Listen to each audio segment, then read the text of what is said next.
The all common item you are taking is a very big problem. We are using all this food. And it is an Indian study. You can see the problem Indian also. We get the food wasted per person in India homes also. The main food is also here is that a household item. So we previously mentioned about developing countries, but a developing countries like a household item. 65% of food is lost. So now we are turning towards the developing countries like Thailand. So we are wasting food at a household level also. So, what is its impact on environment? That's our problem. So, there are different, it's a social issue. We are not addressing the large issue. Economic impact. So, national detail affected also. And again, it's not the environment, that's the problem. And the environmental impact. We are concerned with the environment impact of the food waste. So, you can see the environment economically and ethically and social problem is there. But we are only today discussing environmental issues. So you can see the greenhouse gas emission, that's a big problem. We will deal with all this very detail. And soil degradation, waste of water resources, energy consumption. So all these are very problems concerned with the environmental pollution. So you can see the food waste and impact on environment, landfill and greenhouse emission. Water pollution is a big problem. Biodiversity loss, it is another problem. Landfill and greenhouse emissions. So these are some problem with the food waste. So food waste, how it harms the environment? Because food waste is a carbon footprint is estimated by 3 billion tons of carbon dioxide, equal to greenhouse gas emission released into the atmosphere per day. The total volume water used each day to produce, that is those is wasted, is equal to annual flow of Russia's Volga river. Means that much of water is wasted to produce this food waste.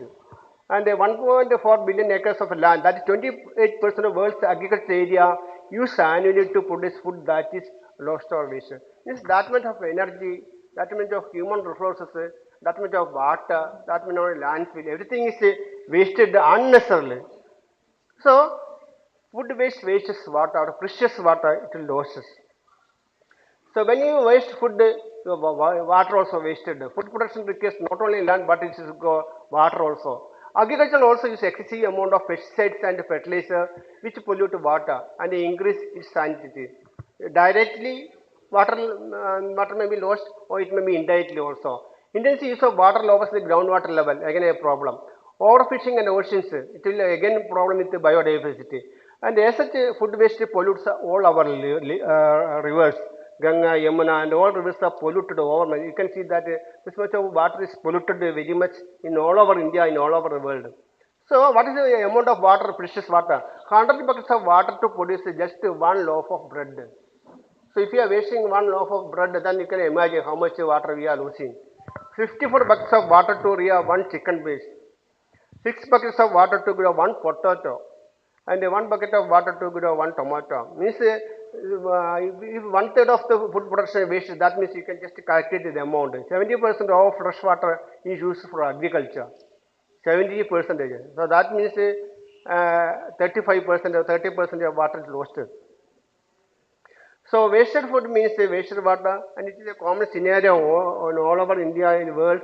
And the second problem is that we are more concerned with water waste is an important problem. It releases food waste releases methane also. So greenhouse effect. This is good for the earth in the beginning. Otherwise, the atmosphere temperature will be very cool down. So in a green glasshouse, we know agriculture green glasshouse is to maintain the temperature to an extent. But when more and more food is wasted, eventually makes it where landfills, and as the food begins to decompose, it releases methane gas. So methane adversely affects the earth's climate and temperature by excessive warming. That means carbon dioxide, methane is more effective in trapping heat and atmosphere than carbon dioxide. Carbon dioxide is already there, but methane is more dangerous, about 25 times more effective. So less wasted food means less methane gas. So we have to be very careful regarding greenhouse gas also. These are the 5-6 important greenhouse gas. Carbon dioxide, it may release by other method also.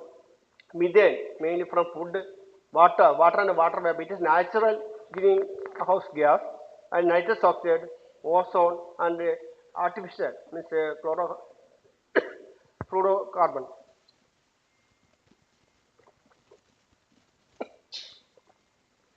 So, the greenhouse effect is the way in which heat is trapped close to the surface by greenhouse gases. This is a method how which we are preparing, so cultivating so many agriculture product greenhouse effect by. But if it is too much gas is released, then it will be a problem. Because heat trapping gas can be thought as a blanket wrapped around the earth, keeping the planet tortured, then it would be thought of them. So it is initially it's a mild greenhouse effect is better. Here you can see that it is a natural, but when it is too much, then it will prevent the evaporation of heat, the earth temperature will become more and more. That is happening, global warming. Every year, 1 degree centigrade, it is in its increase during last 3 months.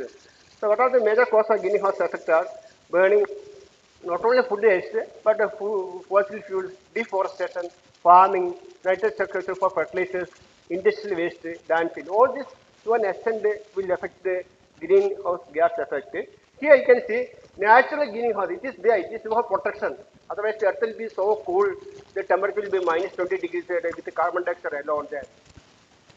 But when we are releasing that much, it is only the small amount is good. But when the large greenhouse gas is there, then it will prevent the evaporation of heat, so it will produce overwarming, global warming. That is the main problem. India is the third largest emitter, means after China and US. If we are considering food loss rate, it is itself it is third one. But India, you can see that third contributory for this greenhouse effect. So, in food loss and food waste, its own country, the world will be third largest that I already discussed. And last one, the next one is food waste, wastes oil also. So we can water, the problem of greenhouse greenhouse gas effect, then food waste and how it is oil and pollution and other environment pollution. Oil, diesel, and the fossil fuels are required for grow, transport, store, and cook food. Everybody knows about this harvesting machinery that to transport food, to clean, package, otherwise prepare food just to it can be for. So that means in each and every stage of food processing, there is a loss of energy, oil, petrol, diesel, everything is that. It's natural resources. So it will pollute our atmosphere also. So wasting fuel and oil both at the front production and the back decomposition, both stage, in front stage and the final stage also is a very important impact. So large area of land also wasted due to this food wastage and food production also. Because both you can see land production and land used for retaining food that has been thrown out also, there will be wastage of land. And irresponsible use of food products has an adverse impact on the physical land itself. So both arable land, that means land that can grow crops, and non-arable land are wasted. And most of the food wasted worldwide, regardless of the type, land is meat. Meat is means to produce livestock, there will be a big loss of the land. So you can see that certain foods such as coffee and cocoa, it is a food, but require a lot of land to get a small amount of cocoa or coffee. You require a lot of area, landfill, such a tropical regions where biodiversity is particularly high. So wasting such food also has a correspondingly strong negative effect. And another important concern is the harms the biodiversity. So we are in a bottleneck of overpopulation and a wasteful consumption that could push half of Earth species to extinction in this country. So lots of so many animals, vertebrate, invertebrate animals is there. So there will be habitat destruction, it may be due to over exploitation, it may be climate change, pollution, agriculture intensification, innovation. Whatever is the method, finally everything is for production of food. That is the main problem. So you can say that the Planet Journal report estimates that 60% of all vertebrate by population since 1970 is lost. And more than half of all birds, mammals, reptiles, amphibians, and fish gone in just a case. So we are remembering our olden days. There are butterflies, birds, anything. Now squirrels, അണ്ണാരക്കണ്ണൊന്നും ഇപ്പോൾ കാണാനേ ഇല്ല. So you can see we are experiencing such a drastic problem. The German study of found that flying insect population have crashed three quarters since 1989, small period. The millions of species are now at a risk of disappearing. 41% of the amphibian, 20% of mammals, 30% of the conifers, 13% of birds. So all this are in the verge of extinction nowadays. So you can see that around 4 years back, only 1% human, 99% are wild animal. But during last the few years, in today, 32% are human, 1% is a wild animal. And 62% are livestock. This livestock means artificial meat and milk and everything we are doing it. So there is a loss of land, loss of food waste it is there. And another thing is that wild vertebrate animal population have declined by two-thirds. The population declined two-thirds, but human population was doubled. Just a double means two-thirds of vertebrate animals vanished from the earth. That much of problem it is. So it will affect the biodiversity also. So it is a hidden but a real cause of food waste. It is not directly we are seeing, but it is affected. Deforestation, increased production of livestock, natural land is turned to pastures, marine fish is another problem, and the fish are caught with a little thought to give how to rapid depletion of population will impact their. Means in all levels, whether it is sea, land, wherever it is, for food, so many land, other item is lost. The last part is prevention. It is not a problem of India or some other country, it is an international problem. So there will be some preventive method at the international level, at the local governing bodies level, and also household level. That is also important. The individual level that we can do. So fight climate change just by preventing food waste. So in India, you can see 15% of our population is undernourished. 191 million people are hungry every day, and 30% children under 5 are underweight. 58% children stunted by 2 years of age. One in four children, one third food wasted, but 25% food are malnourished. 3,000 children in India die every day from poor diet-related illness. And 24% under 5 deaths in India, and 30% of neonatal deaths in India. It may be malnutrition, malnutrition also. So that's a big problem in countries like India, but we are also hunger, a starvation or food wastage. Feel what it's like to truly starve, and I guarantee that you will forever think twice before wasting food. So you have to supply, redistribute, and you have to give. 165 million children suffer from malnutrition, but at the same time, we are wasting our food also. So managing food waste to feed and educate Indian children, that is very important. So many charitable trusts, other area, they are distributing food regularly, and this area also you can see that that is a very important thing what we can do that. And another program in West Bengal is a RAP, the Waste and Resource Action Program, and the Love Food Hate Waste campaign. This is coming in so many European countries, Scotland, Europe, other countries, they are doing it. Every year RAP aims to do the 7 million tons of less of carbon dioxide emission, 3 million tons of less of biodegradable waste, and 3 million tons of less primary. That means some movement is occurring somewhere. And the redistribution of food also we can do. If oversupply happens, steps should be taken to redistribute the food or divert to people who are in need. So through UNA says that the food production will have increased by more than. So every time we are there's increase in food production, increase in production, how to meet the demands of the growing population in 2050. The actual increase would be much lesser if food waste is reduced. So if we can reduce food waste, then not much of food is need not produced. So you can reduce the cost reduction in the rescue because better method of transport, production, and good quality seed like that. And if feed hungry people, if food already waste, you can redistribute it. Feed animals, you can also make some food for animals, industry uses, and the composting is a big new area, and landfill and incineration is another method. So all this can decrease the effect of food waste. There are so many other agencies, supermarket recycling program, certification. It is many countries, there are so many charitable or voluntary organizations who do all these things. So in India, it is a problem. One end we have large business, and we can see that the supermarket is another problem, and another you can see that the poverty problem. World is largest community chicken. Where is it? You can say that this one. Where is it? Every day they are giving lakhs and lakhs of people free food. This is Amritsar. it is Punjabi, it is in Amritsar only, you can see that this much of food is supplying every day. So such a thing we can do that so that food will not be waste food we can use. Not waste food for that itself we can use. The same charitable organization it is there. So many other food producing agencies they are a part of it. So such a movements are happening. So to an extent we can prevent food production, prices of agriculture production by processing. So our idea is to reduce their production, wastage by 2030. And then post harvest canning or storage means 5% reduction in the food wastage in developing countries. The waste distribution and the consumption, 50% reduction by 2011 food wastage amount in all regions. Means some movements are happening here and there. That is a very good trend. So you have to reduce lowering the amount of waste produced. Then you have to reuse it using materials respectively. You have to recycle using materials to make a new product. You have to recover the energy from the waste. And landfill is another important aspect.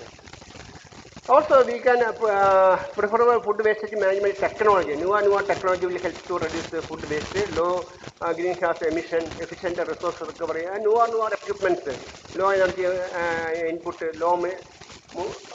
monitoring, low environmental impact. So all these methods we can reduce the different layer, not going and repeating it, so reduce our human consumption, animal field, and so we can divert the waste food in many areas. And another movement is love food movement. It is a love food haste waste. It is another movement. This is Scotland. They are teaching in primary school how to use food effectively, how to reduce food waste, how to use it is carefully. So it is a movement in Scotland. Educating our children itself. So they are planning to 30% reduction by 2025. So such a movement is here to be there. And the waste composition and development in Asia, you can see food waste is the main item for the waste composition in India. And it's some movement in Southeast Asia also. Waste generation is 1,200 tons per day in Cambodia. The 30 tons per day of waste from food market is composting by NGO. That means that much of environmental pollution you can avoid. Again, greenhouse emission reduction is around 1.7 carbon dioxide equivalent per day. And also price also you can decrease it. So education awareness, food bank, then food recycling, everything is useful. And in Thailand, you can see that it's generation 8,500 ton and the composting 1,000 ton compost price is one and GHG emission reduction. This much of reduction is here.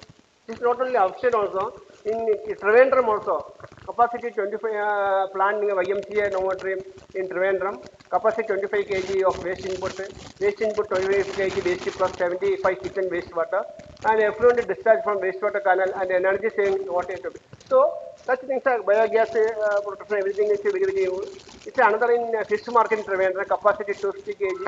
Use of biologic generating electricity for lighting the market and the community road.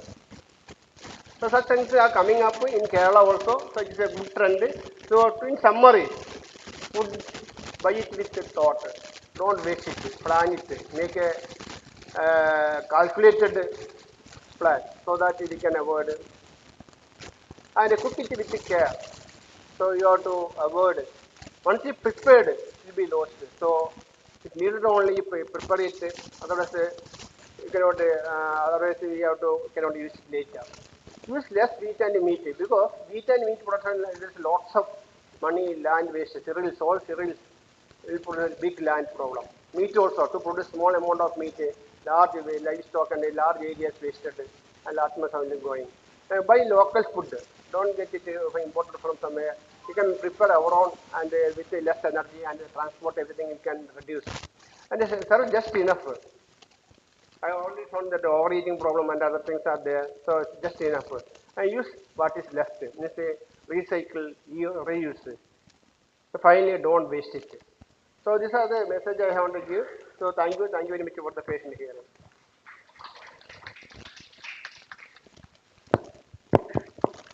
Thank you, Dr. Anand, for the nice presentation of a pertinent topic in an excellent manner.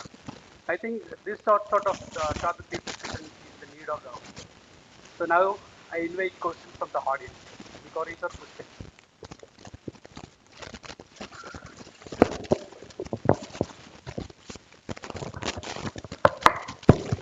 Dear Anand, it was an excellent talk. You have presented a lot of data. Lot of data is there regarding the food waste. But I just want to make a comment on the recent problem. The main problem that we face is multiplication of dog bite and rabies. The commonest cause for increase in number of dogs in the street is food waste. Is food waste. People are throwing food to the road. So meat is thrown to the road. So lot of dogs are multiplying, increasing in number of rabid dogs and rabid mice. Actually, I am very previously I used to get a neurology topic. Last week I got infected disease. Yesterday I got rabies talk. So rabies talk what the Supreme Court ordered now. If it is a particular പേഴ്സൻ്റെ dog ആണെങ്കിൽ അവർ complete ഇത് ചെയ്യണം compensation കൊടുക്കണം supreme court order അങ്ങനെ suggest ചെയ്തിട്ടുണ്ട് suggest means in Kerala S H only in Kerala there is dramatic increase in dog bite all south India and state maximum reduction Karnataka only 3,000 dog bite പക്ഷേ in Telangana കേരളത്തൊക്കെ തൗസൻഡാണ് ഡോഗ് ബൈറ്റ് ഇത് sir പറഞ്ഞൊരു കാരണം ഇത് തന്നെയാണ് അപ്പോൾ ചാലക്കുടി ദർശ insurance this dogs are given hospital പരിസരത്തുള്ള ഡോഗ്സിന് പാരസ്റ്റമോൾ കൊടുത്തു പാരസ്റ്റമോൾ കൊടുത്ത് മരിക്കുന്നതാണ് പറഞ്ഞത് എന്തായാലും റീസൺ അറിയില്ല ഈ ഡോഗ്സ് മരിക്കുന്നതാണ് ഡാത്തുമാണ് എന്താ അറിയില്ല ചാലക്കുടി ചുറ്റും ആശുപത്രി ചുറ്റും കുറേ ഡോഗ്സ് ഇതായി സൂപ്പറിന് വലിയ തലവേദനയായിരുന്നു അതിൻ്റെ അന്വേഷണവും കാര്യങ്ങൾ വലിയ പ്രശ്നം പിന്നെയാണ് ഇത് കണ്ടുപിടിക്കുന്നത് ഇത് പാരസ്റ്റമോൾ കൊടുത്തിട്ട് കൊന്നതൊക്കെ അങ്ങനെ ഇതിൽ പോസ്റ്റ്മോർട്ടം നടക്കുക അറിയില്ല it's a news so means ഈ ഫുഡ് വേസ്റ്റേജ് തന്നെയാണ് ഒരു very big problem for this rabid animal കൂടാനുള്ള ഒരു കാരണം എന്നാണ് ഈ സ്റ്റഡി കാണുന്നത് ഈ പാരസ്റ്റമോൾ കൊടുത്തത് എങ്ങനെ ഉണ്ടാവുന്ന അറിയില്ല പക്ഷേ ഇതേ study doctor from Chalakudy told me like that superintendent ലെവലിൽ അന്വേഷണം കാര്യങ്ങൾ ഒന്ന് സൂപ്രണ്ടിനെതിരെ അന്വേഷണം ഡോഗ് എന്തുകൊണ്ട് ആശുപത്രിക്ക് ചുറ്റും മരിച്ചു എന്നത് വലിയൊരു അന്വേഷണമൊക്കെ ഉണ്ടായാണ് Anyway, thank you for giving me a new topic, Dr. Bala and Dr. Harikuma, because so I got a chance to prepare a new topic rather than knowledge of theory because Rafi's never in the talk I read a lot about food waste was a big problem. Thank you, Chairperson. Thank you, sir. I request the chairperson to present the token of gratitude to Dr. Ananda Kesavan.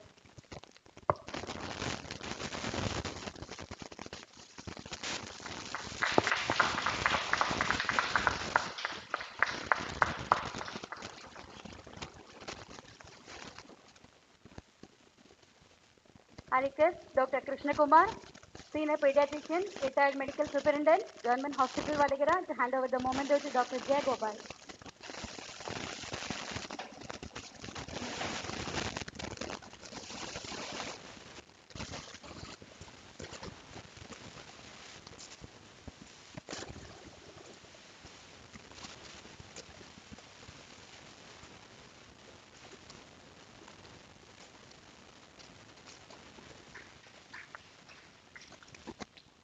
Thank you, sir. I request Dr. Haris Sinkate, Consultant Pediatrician, Government Health Services, Nadapuram, to hand over the memento to Dr. Ranjit.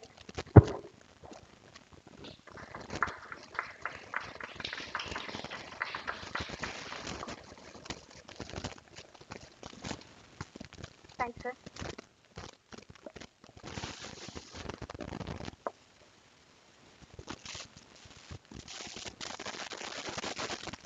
Let's move on to the next topic, drug allergies, do's and don'ts.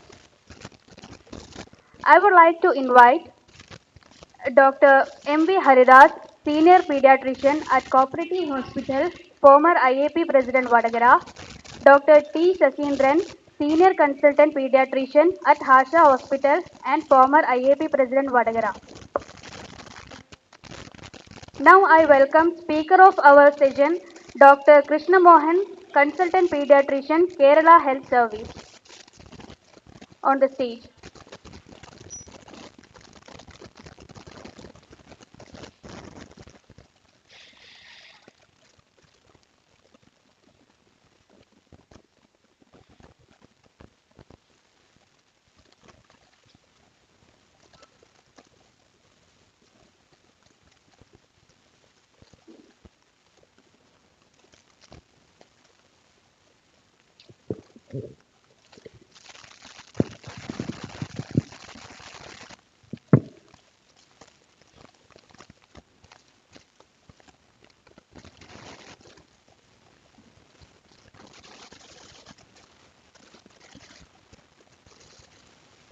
Good morning, everybody.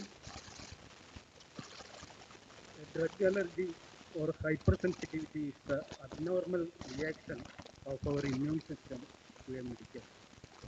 Severe forms of drug allergy are relatively rare, but milder forms are common. Many times, drug allergy are overdiagnosed, and the children or patients are labeled as sensitive to that drug, and in the future life they are denied for some other drugs, either expensive or less effective, are prescribed. Drug allergy needs confirmatory tests. To talk on this subject, we have an eminent speaker, Dr. Krishna Mohan, Consultant Pediatrician, Kerala Government Health Service Department, National Secretary, Allergy and Applied Immunology Chapter of Central IAP, National EB Member Respiratory Chapter CIAP, State Chairperson Respiratory Chapter Kerala, Member Secretary IAP Standard Treatment Guidelines 2022, Faculty Diploma in Allergy and Immunology, Kolkata, Faculty Fellowship Allergy and Applied Immunology, PGI Chandigarh, Faculty ATM and Advanced Asthma Course, IAP NRC, Chief Editor, Essentials of Pediatric Allergy, Associate Editor, Textbook of Pediatric Allergy, IAP.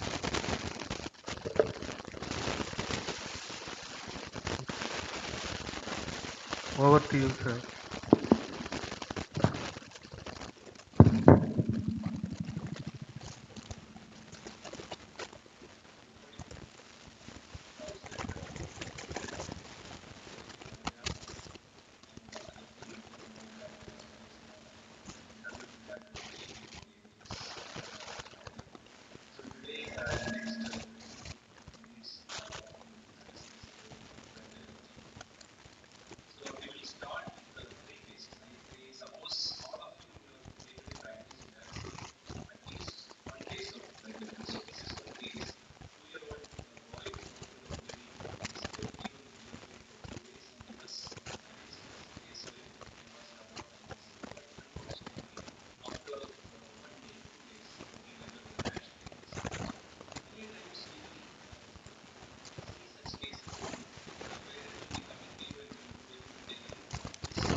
Response that occurs when a drug is given for appropriate purpose. So there is another classification or the much followed classification where we classify the all the adverse drug reactions like type A and type B reaction. So type A means it is a predictable reaction and it is dose dependent. So what happens usually is that, for example, when a child has been started on an antibiotic, amoxicillin, the next day the child is coming back with diarrhea or some stomach upset. So that is an expected adverse effect or side effect of the drug. But what happens is that it will be sometimes branded as a case of drug allergy. So type A reaction is a predictable reaction of a non-drug. It is dose dependent. It is not an allergy. But type B reaction, which is unpredictable and which is independent of the dose of the drug, is what is called as type B reaction, and our drug hypersensitivity is included under this. So if you see this classification, adverse drug reactions we can broadly classify as A type and B type. And among the B type, you can see there is another entity called as hypersensitivity. So in this group, in the B type hypersensitivity, we have allergic reactions as well as non-allergic reactions. So what are the non-allergic reactions presenting like allergy? So hypersensitivity means adverse effects of drugs that clinically resemble allergic reactions. So it includes allergic and non-allergic reactions, and the non-allergic reactions include the pseudo-allergy, intolerance, and the entity called as idiosyncrasy. So idiosyncrasy is a non-immunological response in susceptible patients. For example, hemolysis in patients with E6PD deficiency. It is not basically an allergy. So what we will be concentrating more today is about the allergy cases of drug hypersensitivity. So it is known as an allergy because it is immunologically mediated. Immunologically mediated means it can be either IgE mediated or a non-IgE mediated.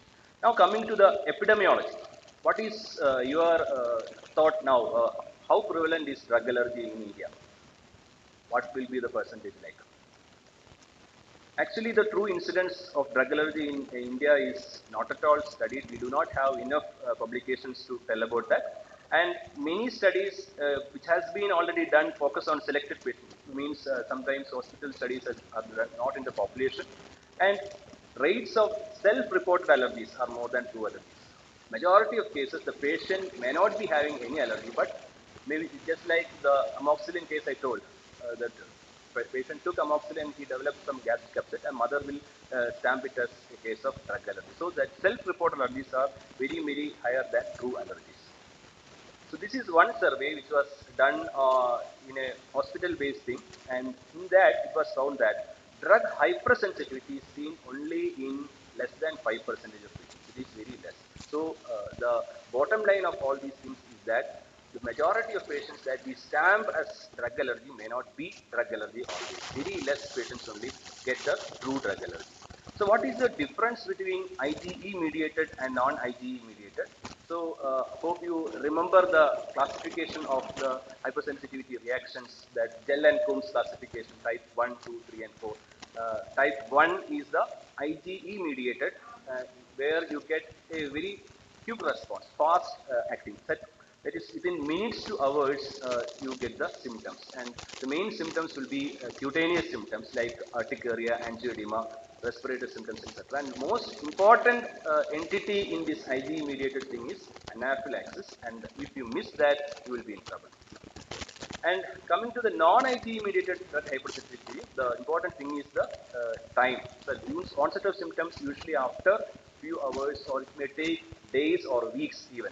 So among this non-IgE mediated allergy includes our dreaded conditions like the toxic epidermal necrolysis, Stevens-Johnson syndrome, stress, all these things are included in the non. So we should remember it is not only anaphylaxis which is a serious complication of drug allergy. We do have equally serious conditions like SJS, TEN, stress, etc. So this is the same classification in detail. We have type 1 drug allergy, which is Ig mediated, where you get anaphylaxis and all these skin manifestations. Type 2, where you get a drug-induced thrombocytopenic hemolytic anemia. Type 3 is the immune complex type, where you get serum sickness-like reaction. And type 4 is a delayed hypersensitivity. It is a T cell mediated, and there we have the very serious conditions like stress, TEN, and SJS, including contact dermatitis. So this is the basic classification of drug allergy.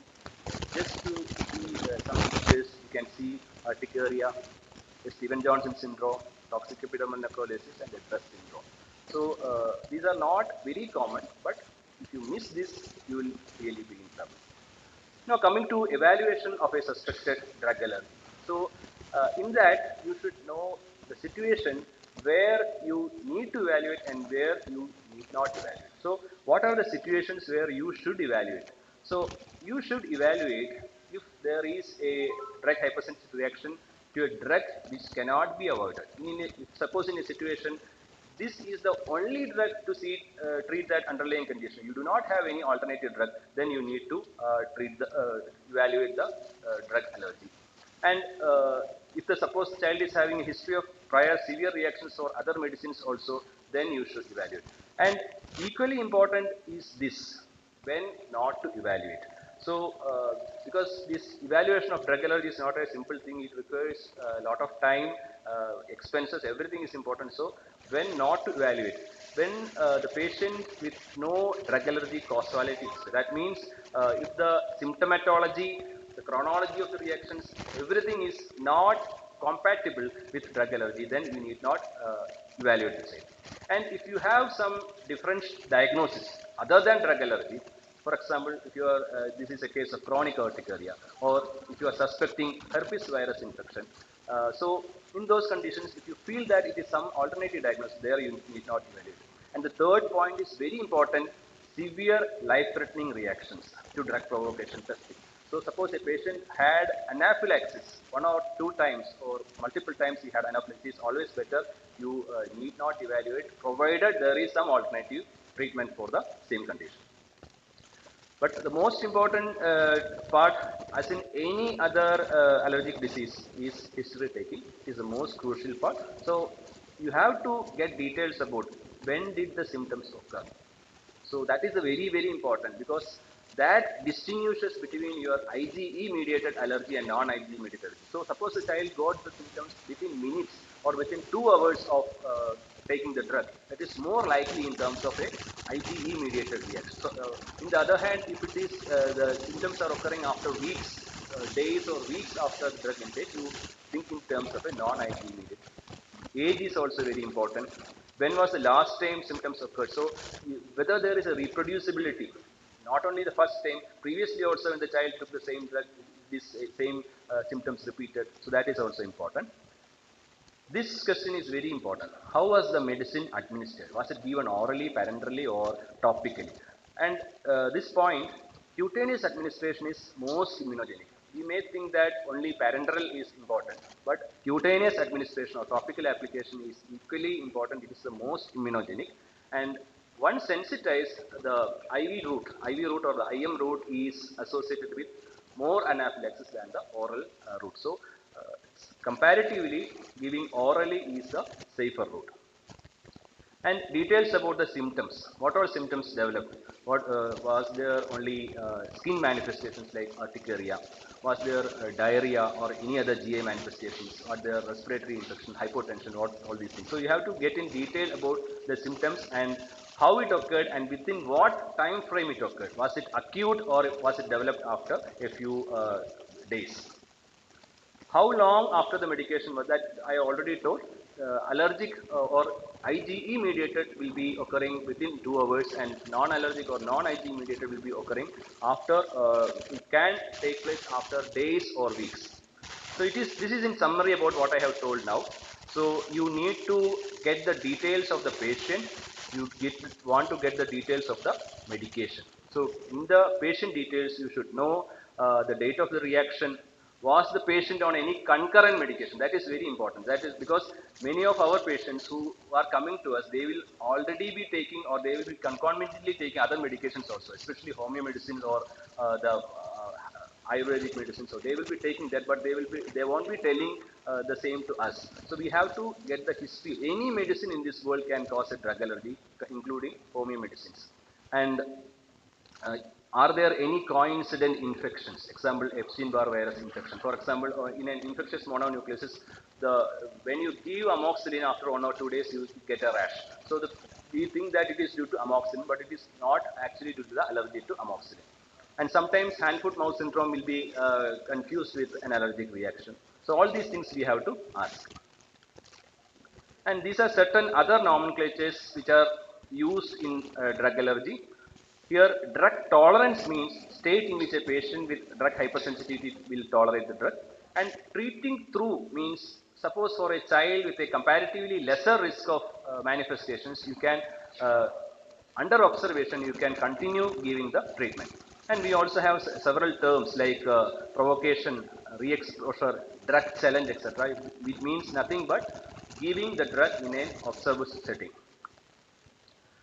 Now, what are the common culprits? Which are the commonest and drugs which are associated with the drug allergy? The commonest ones are antibiotics. Antibiotics, especially the penicillin and the beta-lactam antibiotics. Penicillin and amoxicillin are the very commonly seen. It is around 10 percentage. And comparatively, cephalosporins are less implicated in drug allergy. It comes to around only 1.2% compared to 10% with this amoxicillin dot. And NSAIDs like ibuprofen, diclofenac, they are also equally responsible for this. Anti-epileptic drugs are very, very important, especially the drugs like carbamazepine, not only in the IgE mediated phenytoin, carbamazepine, sodium valproate, all these drugs are more associated with the dreaded conditions like toxic epidermolysis and Stevens-Johnson syndrome. Vaccines not very common, but still they can cause some reactions in a very less number of patients. We should be worried about these serious drug allergies. As I already told, not only anaphylaxis, we have to think of other conditions like Stevens-Johnson syndrome, this 10 dress, etc. So these are some quick pointers where in your history and examination you can find out whether there are any underlying severe drug reaction. So you have to look for features of anaphylaxis and anaphylactic shock. You have to look for the features of SGS and 10, like any painful skin conditions, erosions of the mucosa. The mucosal involvement you have to look for, otherwise you will miss. Associated fever. Fever may be associated in all these things in Stevens-Johnson syndrome and the 10 dress, all these fever will be an associated finding. And edema of the face, all these things you have to look for. Now coming to the investigations. So investigations, after taking a very, very detailed history, then only you proceed with the investigations. Here we have in vitro as well as in vivo test. In vitro means we are taking the blood outside and checking, and in vivo means we are testing the patient directly. In vivo we have skin test. Skin test, either it can be a skin prick test or it can be an intradermal. I will come into the details of that later. And we also have patch test, like we do in contact dermatitis. We apply a patch and we observe the patient after 3 days. So that is what is called as the patch test. So we have skin test, skin prick test as well as intradermal test, and the patch test for the delayed reactions. And in vitro, even though there are a lot of tests, majority of them are not used in our practical day-to-day practice. So it is possible to measure tryptase in a case of anaphylaxis, but it is not practical because in the first 1 or 2 hours you need to take the blood. When the child is in anaphylaxis, there won't be time to take blood for sampling. Even if you take, there won't be facility to test tryptase in your hospital. Allergen specific IgE levels are not at all recommended in case of drug allergy. I will come into the details later. And the next two tests, flow cytometry and basophil activation assays. Basophil activation assays is available only in 1 or 2 centers in India. That is mainly for food allergy.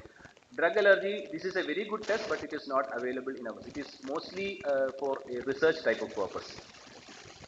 Now coming to skin testing for drug allergy.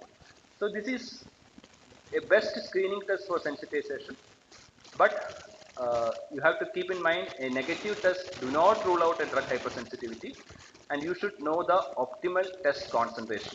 And only after a period of 6 weeks after one reaction, you are supposed to do a skin testing. And this is the most important point.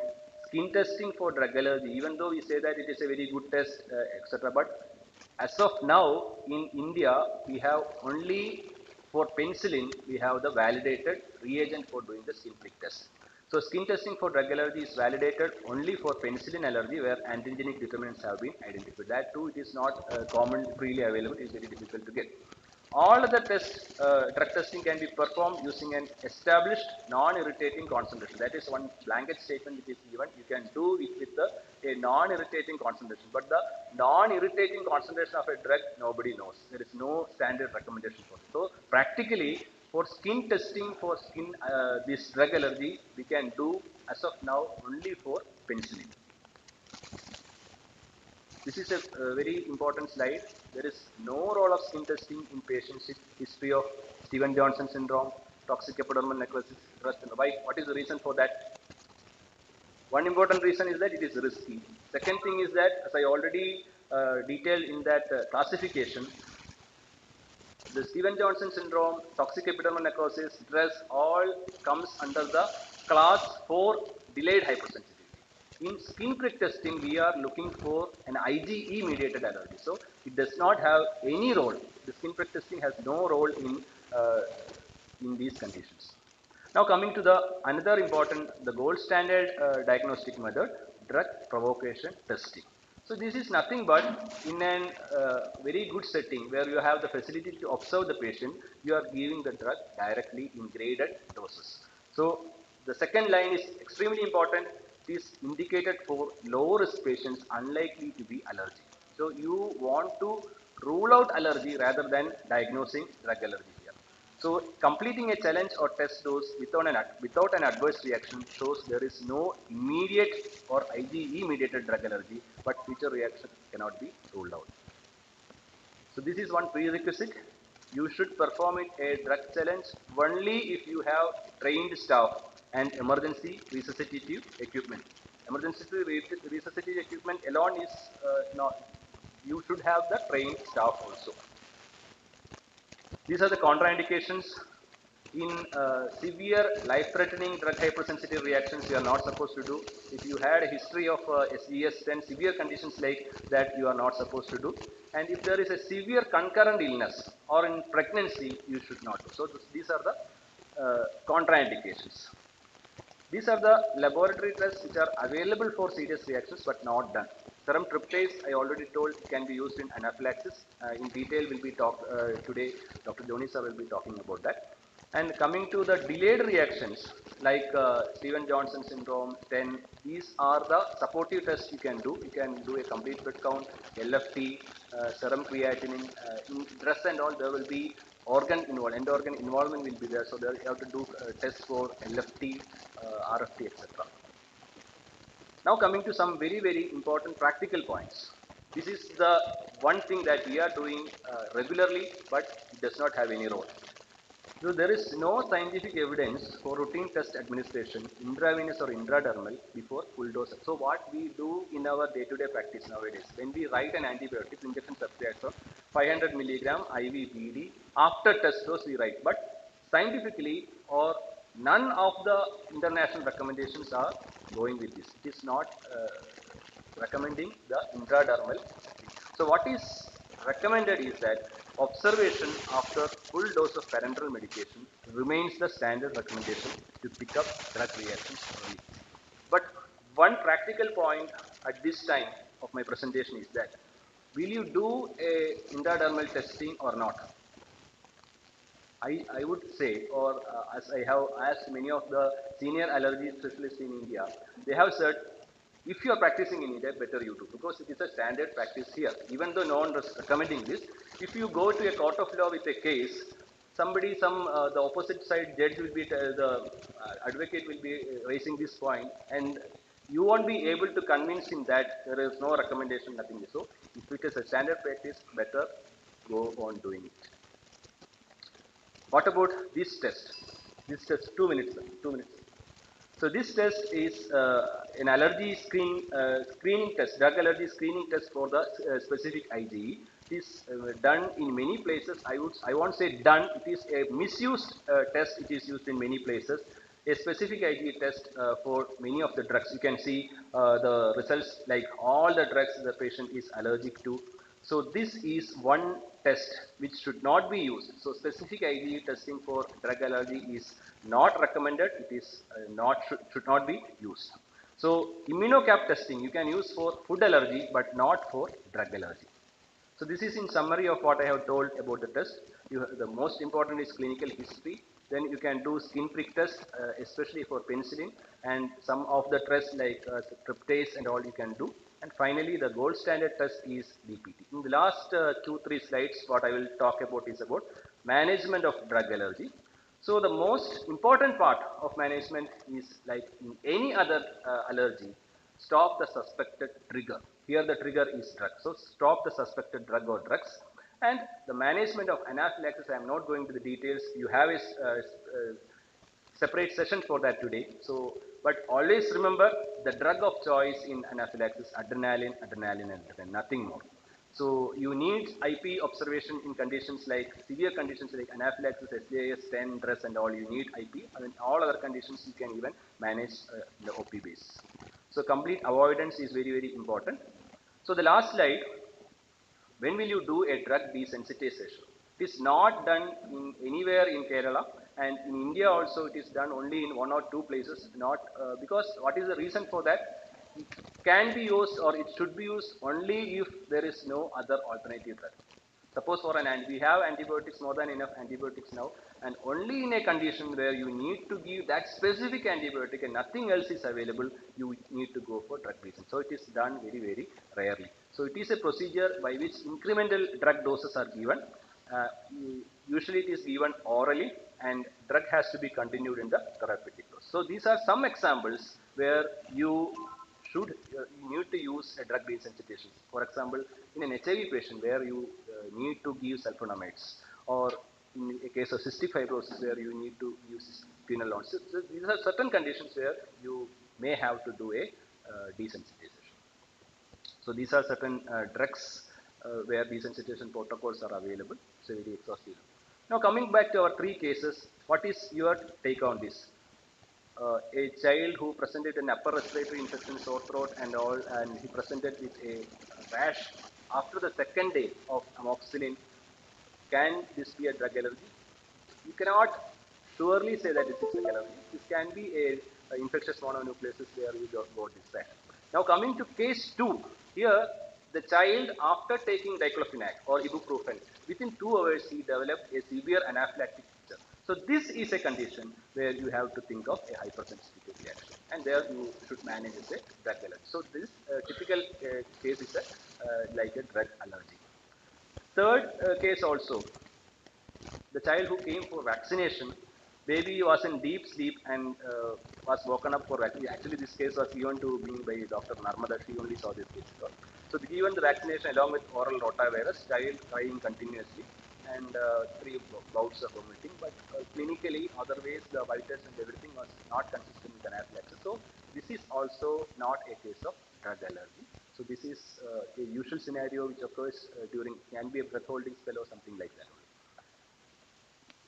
So the take home message, many patients are labeled as having drug allergy incorrectly, and hypersensitive reactions to drug are often type 1, 2, 3 or 4, and it can be diagnosed. In majority of our cases, we can diagnose a drug allergy just by history alone, and drug provocation test is the only definitive test, but it should be done only in a hospital setting with all available history. And this is the very, very important point. Start delabeling our patients. So what happens usually is that at 1 year, the child had 1 episode of rash after amoxicillin. But at 12 years also, the patient will come to you and say that I am having amoxicillin allergy. But that should be, you have to, at some point of treatment, you have to think about some other alternative diagnosis. Or you have to check for whether it is a true allergy or not. So risk stratification mainly by history, history and history. So the time is very less. I stop here. Thank you so much.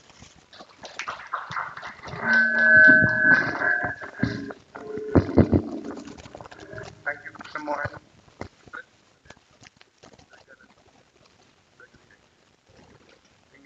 You have covered all aspects of the drug allergy reaction except the management part and the resuscitation part.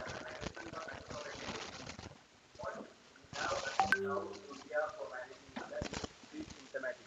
So suppose the child is getting anaphylaxis, you treat anaphylaxis. Suppose the child is getting an urticaria, acute urticaria, you treat urticaria. So no specific management. Drug desensitization is not commonly done in our place. That is the main reason is that until and unless you have only this drug for treating the patient, you need not do a drug license. That is why it is not done. Okay. Now we can proceed to questions and comments. So, the wonderful presentation, Krishna Mohan. Thank you, sir. And last week I had experience, before starting carbamazepine, now I are getting permission. So last week the patient didn't give permission. Because the problem with the anti-epileptic drug is that lamotrigine, like drugs like lamotrigine produce the drugs efficiency even after 1 month, 2 months. We forgot about the drug, we start everything. After 2 months, we get Steven Johnson-like syndrome. So we lost one patient also. So nowadays for carbamazepine, patients are very much hesitant. You can do HLA test also. HLA 1502 is associated with it. So you can detect which patient is going for the drug allergy. Second thing is that I think skin test is a mandatory for especially penicillin group because Shashindra and Haridas all are remembering Saturday our penicillin injection for rheumatic fever. ഒരു 10-20 patient നിരത്തി കിടക്കുന്നുണ്ടാവും. The best thing is that we can observe the patient. That is even after vaccination is another drug. So you have to observe each and every patient for 20 to 30 minutes. That is the important thing. That and better to do a skin test even for saturation sodium every time because the last time we had a test for saturation, this time you can do test for sulfur. Whatever it is, you have to do that. And certain drugs like anti-snake bite, rabies, immunoglobulin, and this one, irrespective of the drug test you have to give. So there is no meaning in doing testing for this drug. You have to give either test is positive or negative, you have to do it. But the snake bite, we are routinely doing it, but we are taking precautions. Thank you.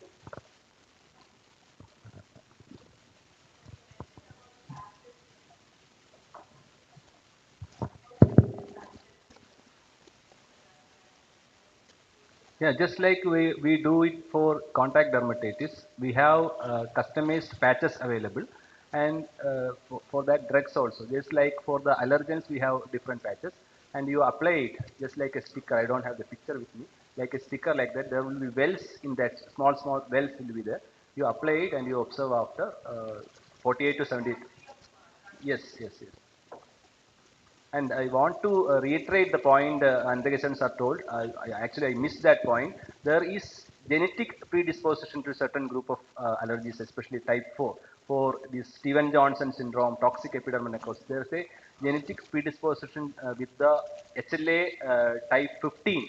So, if it is possible to do that HLA typing before you start the drug, that would be better. Is it legally mandatory to note non-drug allergy in prescription? Yes, sir. Is it legally mandatory? Yes, legally means for our safety. That is all. Yes, our safety it is man because suppose the patient has told that I am allergic to this, we missed it out. That not documenting means we have missed it totally. It's as simple as that.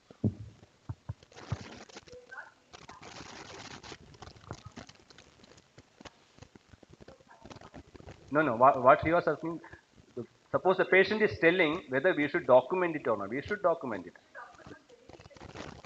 Genetic testing is mandatory in Japan now.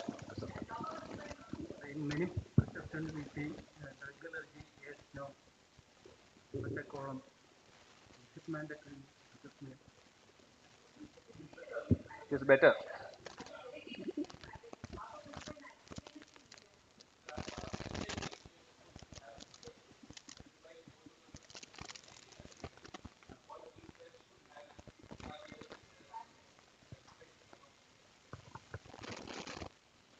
Thank you.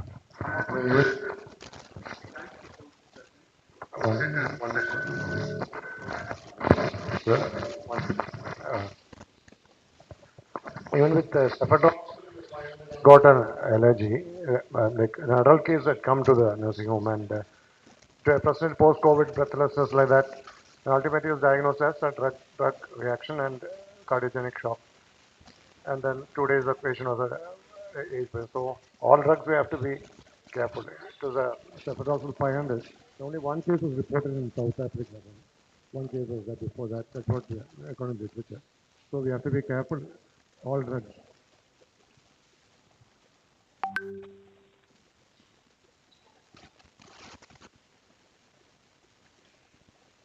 That is one valid point. Sir was telling about cephalosporin. So we should remember that suppose a patient is allergic to penicillin, that doesn't mean that the patient will be cross-reactive to all generations of cephalosporins also.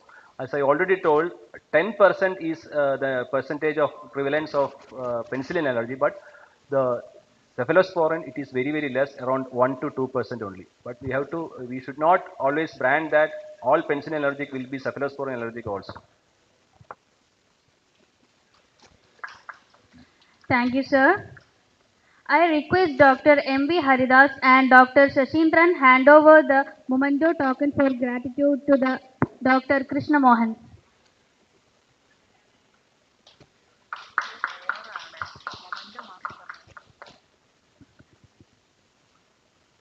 Now I request Dr. Nasir, Senior Pediatrician, Kutuparambu Cooperative Hospital, to hand over the memento to the M.V. Haridas.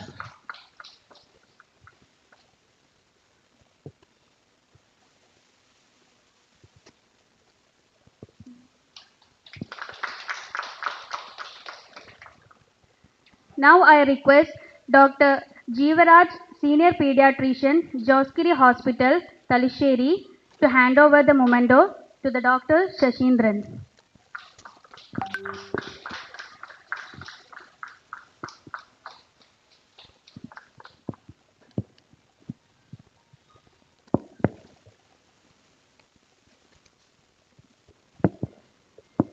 Thank you very much, sir, for the informative session. Our next section will be about the topic, the e-waste dealing with the new pandemic by Dr. Narmada Ashok, consultant pediatrician and director, Nalam Medical Center, Vellore. We welcome you, ma'am.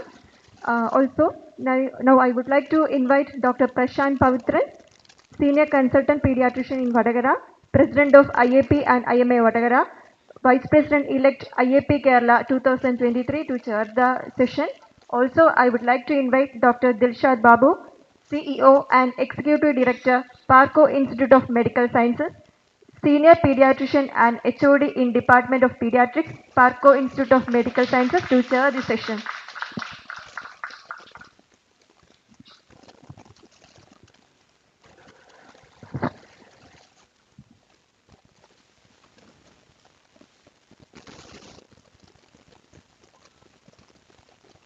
Hello.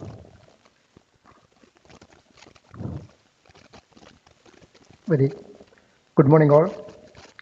Let me take the privilege to introduce Dr. Narmada Ashok, the consultant pediatrician and director, Nalam Medical Center Hospital, Vellore. The post held in the IAPs are the various core committee member IAP and the national coordinator IAP Women's Wing, editor enrich in central IAP, central EB member, joint national coordinator, co-organization secretary Dakshin Pedicon, state treasurer IAP Tamil Nadu state chapter, founder member in IAP National Women's Wing, South Zone coordinator, organizing secretary South Pedicon, former editor state bulletin IAP. And she has received so many honors and the National President Appreciation Award IMA 2020, the Best Doctor Award of Tamil Nadu State from IMA, Active Pediatrician Award from IAP 2013, and speaker in the various national and state conference, and she has done publications in so many channels. Welcome, Dr. Narmada Ashok. Thank you so much, sir. Thank you for the opportunity. IAP Vadagara and ECHC for giving a very interesting topic in this excellent environment. Very beautiful hospital. Thank you for the same.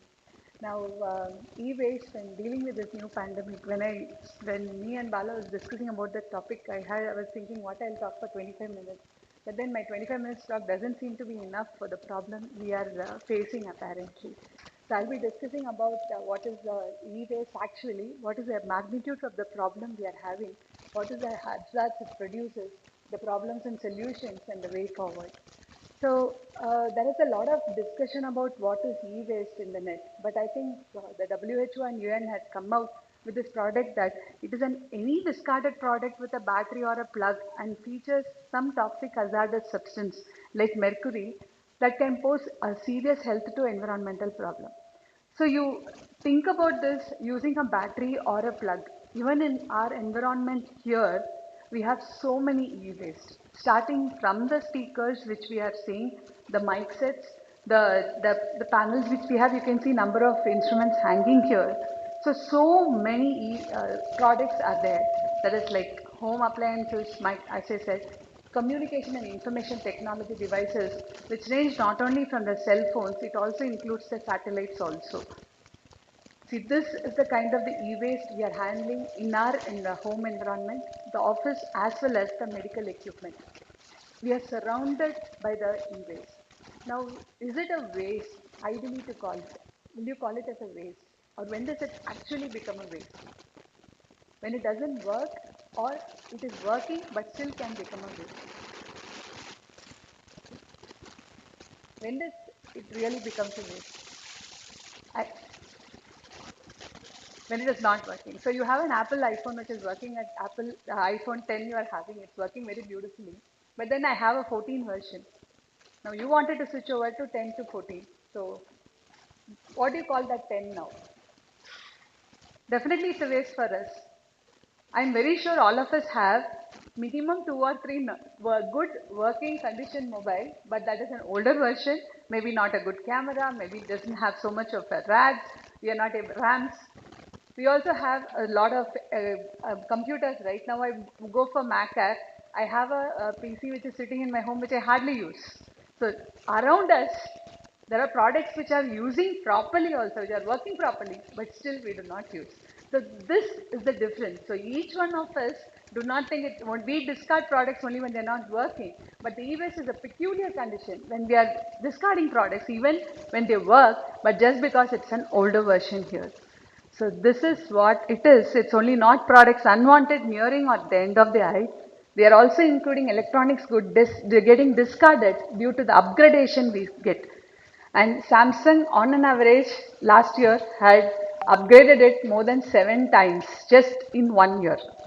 Worldwide, the estimated generation is about 53 million tons of waste, and that is 34 kgs of e-waste per person in India alone. And you know the shipment that we are doing in India is close to about 160 million units. That's like more than 4 times even of the population.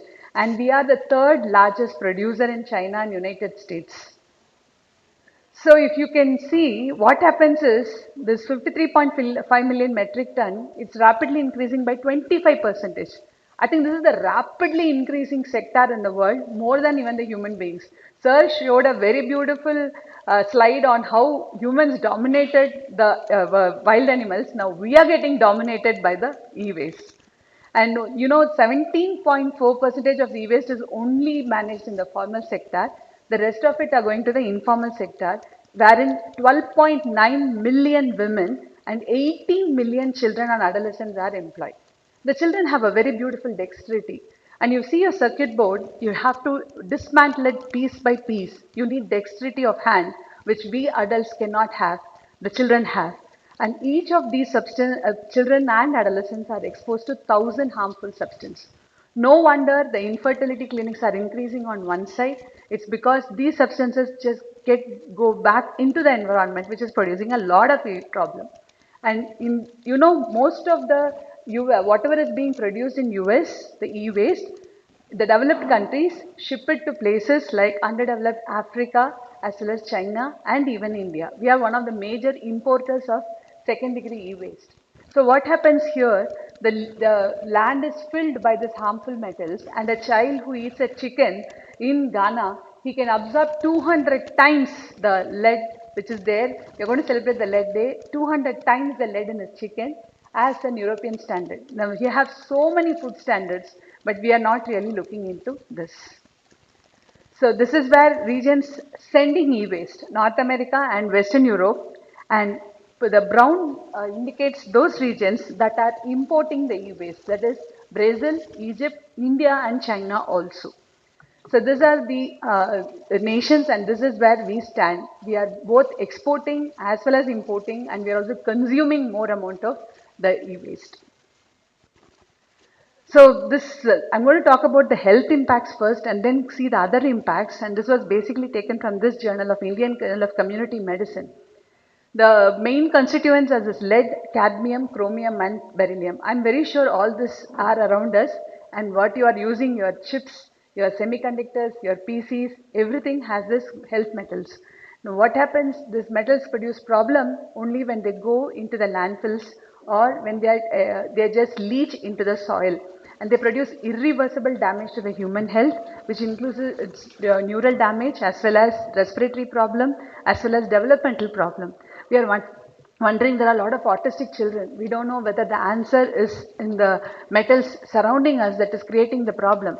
We are very much aware that when a cell phone is there, it is damaging for a baby because of the rays we are getting it. But we are not thinking about what happens to the metals that is around us, that gets into the soil, that gets into the air when it is burnt, producing these problems.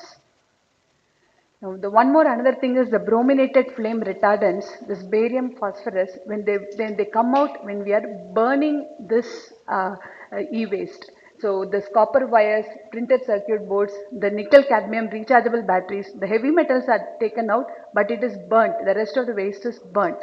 So this can cause problems ranging from the skins to the endocrine system disorders, the gastrointestinal, as well as it can produce, if the lithium can pass into the breast milk and also harm the nursing baby. Now this is health impact. Till now all the audience are very much aware. But what are the other impacts of improper handling of this e-waste? As I said, the leaching of heavy metals into soil. The slow, that what happens is when they get the e-waste, 21 percentage they take away the heavy metals, they discard it piece by piece. Thus, then they burn it off. Then otherwise they leave it in one particular place for years together. So this leaches this into the soil, especially in the rice which they ate in China. They had the lead contents and the mercury contents quite high. As well as if you can see, the copper, the lead as well as the selenium were found in the soil in Bangalore, where they, you know, Bangalore is a major consumer, as well as the outskirts of Bangalore does have a heavy content of this informal sector which manages this e-waste, and you can find that in their gardens also. And also heavy metal concentration was found in the hair of workers. They took the sample from the workers' hair and they found the high heavy metals here. And children, we know they are very vulnerable because of the neurological development, and this can cause hyperactivity, irritability, stunted growth as well as brain damage. And this cadmium can lead to kidney damage. I don't know, nowadays I see a lot of nephrotic syndrome, and initially in nephrotic syndrome I used to tell the parents most of it will be normal, nothing will happen. But nowadays I see a lot of cases, I refer to the nephrology department and they are put more on immunosuppressive drug. Whether that has got something to do with the environment, this is a question I had after seeing this presentation, where I found that there is an increase in the concentration of heavy metals in the soils. What happens again? The raw materials. The mining, we do mining to get these raw materials. Do you know there is more important gold, copper than that can be in a jewelry shop in the computers that is around us? This is the second mining. If we can really do this, we don't need to invest so much in the mining. This recycling can help us, and we will not be investing so much in the initial getting of these metals. This neodymium, indium and cobalt, this is a very precious metals which we are not going to have it, and if you are not going to have it, our PCs are not going to work. When the recycled metals are used, it is 2 to 10 times more efficient. But unfortunately, because they are not recycled, we are losing these raw materials. One more thing is a minute on the internet. Just when you are, for the past 3.5 hours when we were sitting here, by then 28,000 subscribers have been watching Netflix. 6,95,000 stories have been shared in Instagram. I'm very sure most of us would have posted these photographs in our groups. 69 million messages have been sent. 5,000 downloads has happened. 500 hours of content uploaded we have done just in a minute. Then imagine what we all have done in 3.5 hours. So what this has done is, when we are using this amount of messages, every one of us are producing a carbon footprint. For making one laptop, 1 ton of carbon dioxide is emitted, and it also, the laptop not only emits carbon when it is being used, it also emits carbons in the production stage, during the usage stage, as well as while you are discarding it. So 80% in a single minute, close to about 400,000 hours of Netflix is being streamed. Then you can imagine how much amount of data transfer is occurring. Now this produces about one single query can lead on to 1.45 grams of carbon dioxide emission. One download can lead on to about 200 volts of power. What has is, if you are taking internet as a separate entity, just like food and wastage, which was the third largest consumer food, if you are taking internet as a country, that will be the sixth biggest consumer of electricity. And what again, just like in food wastage, in the data which we are using, only 6% of it we are using. The rest of it is sent in messages which are like greetings, and during Diwali and festive season, how much amount of messages goes around the world we can imagine. Only the 6% of the data is used for our lives. The rest of this is all dump messages, unnecessary forwards, that's also putting a footprint in the environment. And training of, you have using the single, our Siri, once you tell, now it gives the instructions in the iPhone. Training of that one application is taking carbon dioxide, which is 5 times that is being consumed by a car during its entire lifetime. That's the kind of impact that we are with AI applications have. And bitcoins are more in the market now. You do a single bitcoin transaction, you are almost using the power which is equivalent to putting on the refrigerator for about 8 months continuously running on. So this is the kind of consumption, electricity consumption, this is the kind of carbon dioxide impact we are having back on the environment. As I said, these are not only the health impact, it has an impact on the environment also. And again, when we are exporting it, Ghana, 4 million tons of waste was imported, and the entire river had become a dark muddy stream. And these were their paddy fields which have been converted to fields of e-wastage. So this is Ghana, just a minute video. They found it as a source of economy. You can see the condition in which these workers are staying. 2,90,000 tons of waste is generated.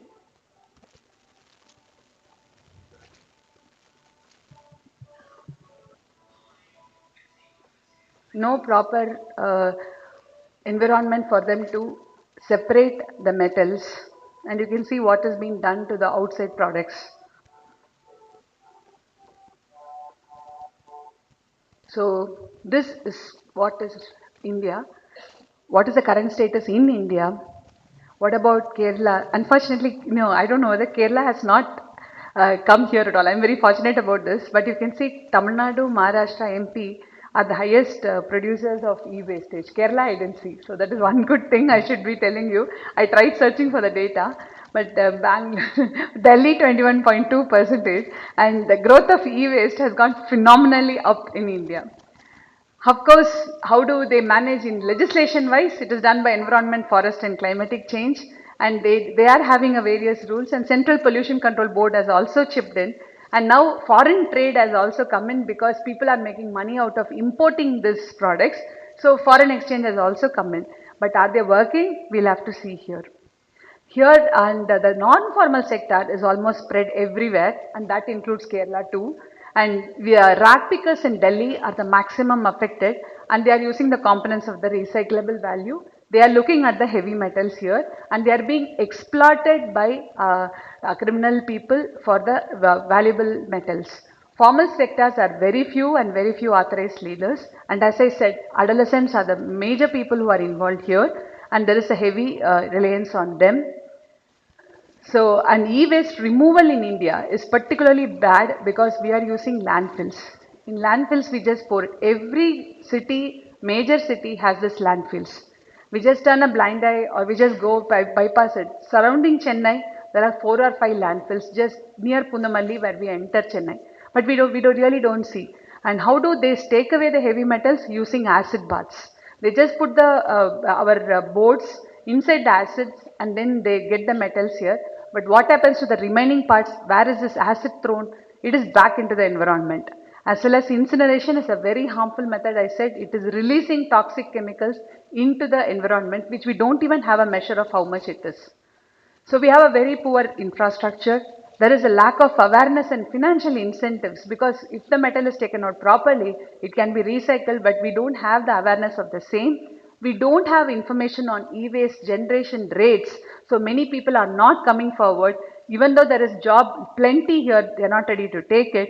There is a mismanagement, as well as environmentally unsustainable informal practices are there, and there is regulatory design and practices are not known by the government sector, and even if they are there, we all know rules are there in India only to be broken or got money, otherwise nobody enforces these rules here. So the major question is I put across to the audience is, what do we do? Discussing in such forums, is it really going to help? Let us see here. Yes, now there's a lot of discussion going on about the same. What we can do is a cradle to life cycle assessment of the e-waste. We need to find out what is happening in the design stage, what is happening in the consumption stage, and where we really come is in the consumption stage. And in the end of life, what do we do with the e-waste? And how do we dispose them properly? This is a source of urban mining because it's a remining of the valuable metals. We don't need to go to a mining field to take it. This is an urban mining. That we can recycle those metals if done in a proper way. This can become a source of livelihood for many people here so that they recycle it, their health is also protected, and it will lead to a sustainable environment here. So that's what the e-waste management initiative is here. It's a polluter pays principle responsibility. Whomever is producing it has to pay for it, and the fine will increase based on how much of pollution he is making to the environment, as well as he is responsible for the production till final safe disposal. Have you all got recently a Nike or an Adidas shoes for yourself? Sports shoes? Yeah, you would have got right. Have you seen their recycle policy where they are using their soles again? In fact, when you are buying a new shoes, you can always go and give back your old shoes to get that. We never think, we give it to the rag pickers and forget about them. But actually what now the responsibility is, they have to recycle it. And they have an A-type shoes that is coming, which is environmental friendly, produces from this recycled. And why they are doing it? Because they are forced to do it. Otherwise they wouldn't mind about the same. But this is a responsibility now. And if you get an iPhone, you can see for the next change 33,000 rebate.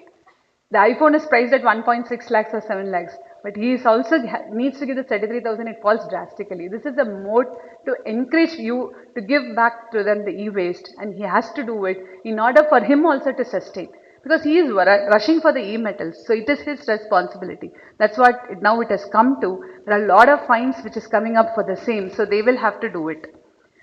Again, just like in food wastage, reduce, reuse and recycle. This is an extended producer responsibility, extended consumer responsibility, where we are responsible for the e-waste we have got from them.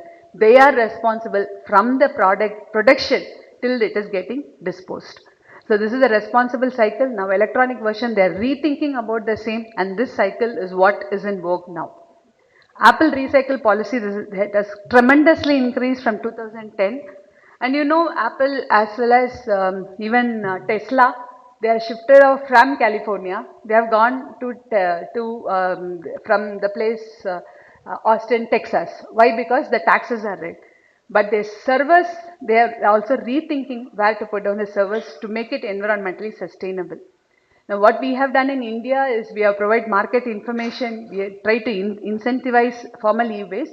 The rag pickers in Delhi, because there is so much informal sector, we cannot deal only with the formal. We have to also legalize what is informal sector. The rag pickers are giving training, they are given a tag, they are made to given better housing condition. In fact, one councillor has come amongst the rag pickers in Delhi. He has gone to represent them in the parliament.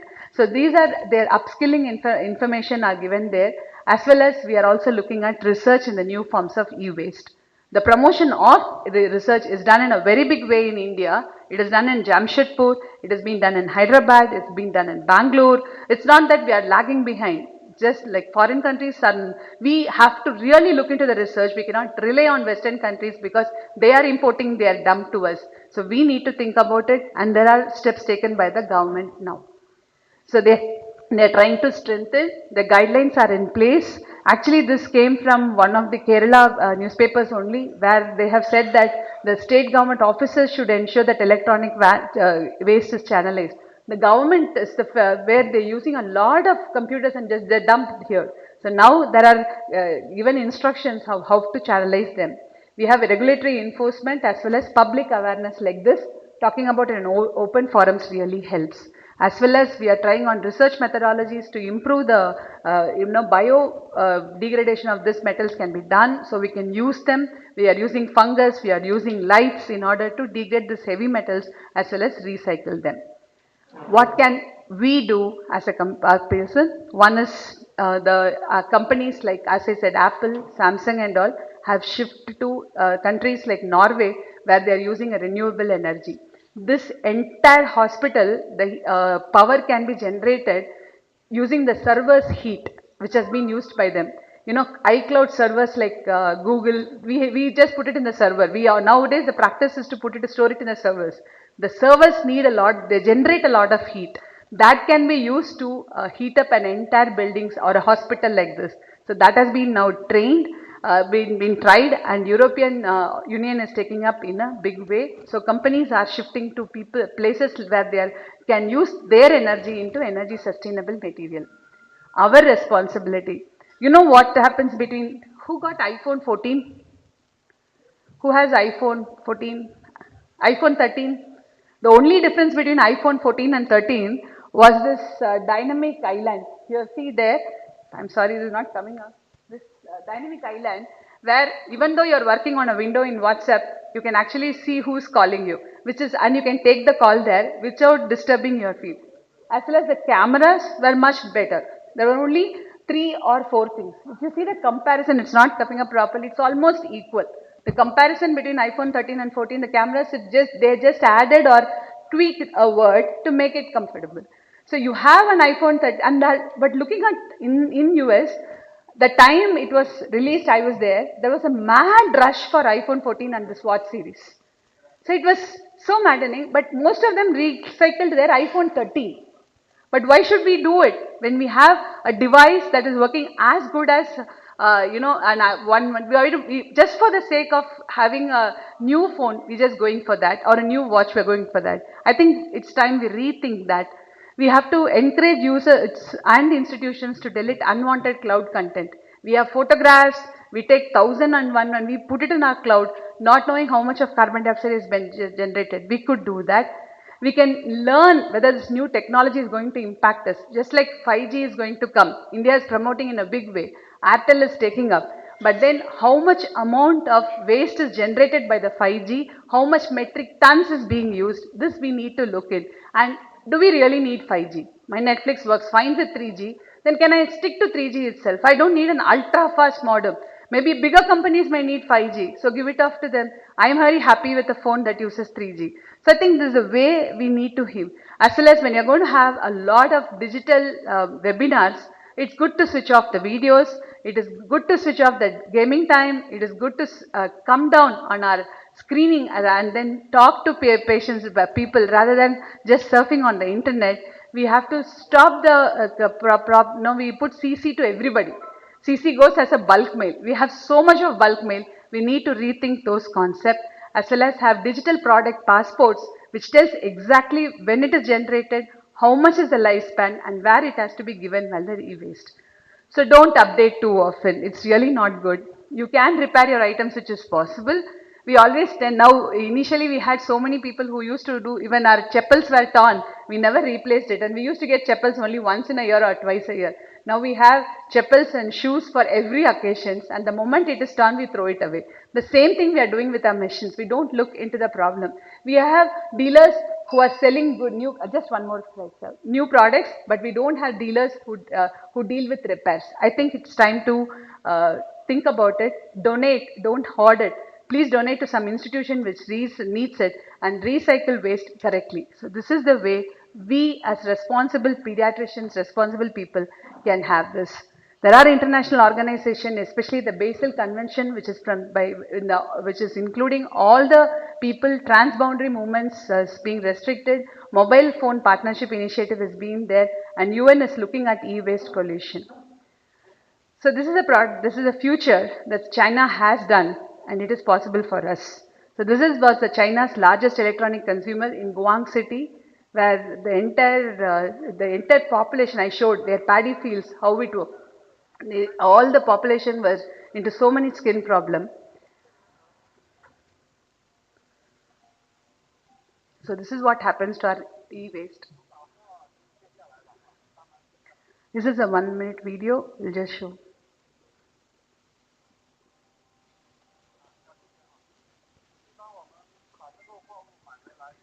We never think about it and thought it will be more effective for me to display rather than talk about it.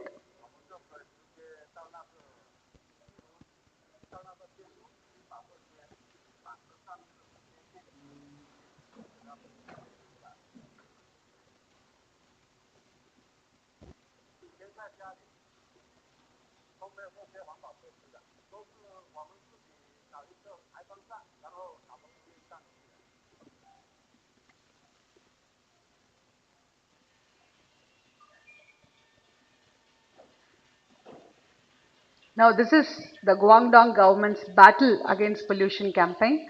This is the circular economy industrial park that has come into operation. They have started the industrial park, and this is their pollution control board which works for the same. If they can do it, the whole of world can do it, and India can definitely do it and also benefit from recycling the e-waste and also taking care of this new pandemic.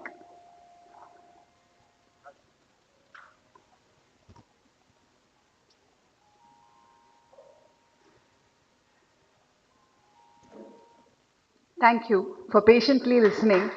And you also saved a lot of carbon footprint by listening to me rather than surfing it on the internet. Thank you for the same, and thank you for the opportunity. Thank you, Dr. Namrata, for the wonderful talk on the most important topic, e-waste in the present scenario, and on the topic of the e-waste dealing with the new pandemic. Also, you have also talked about climate change and also problems in African countries, and also the e-waste problems and solutions, and also as responsible citizens, what we can do to make the world better. I congratulate you on the Enrich magazine also of the ECG I received last month. It is a very good one. The session is open for discussion.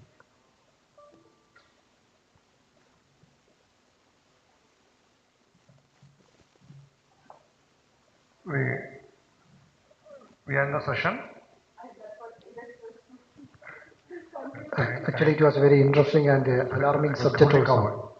And time constraints. So, any questions? We can take it in the later session. Okay. We move on to we end the session. Thank you very much, ma'am, for the session. I humbly request our chairperson, Dr. Prashant and Dr. Dilsha, to hand over the memento to Dr. Narmada Ashok.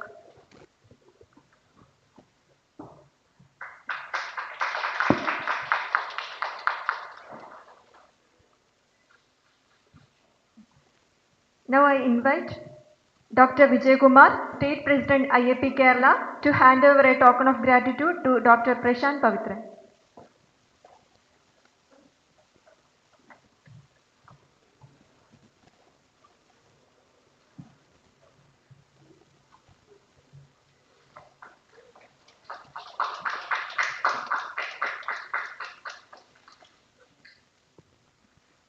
Also, I invite Dr. Joni Sebastian, State Secretary IAP Kerala, to hand over a token of gratitude to Dr. Dilshad Babu.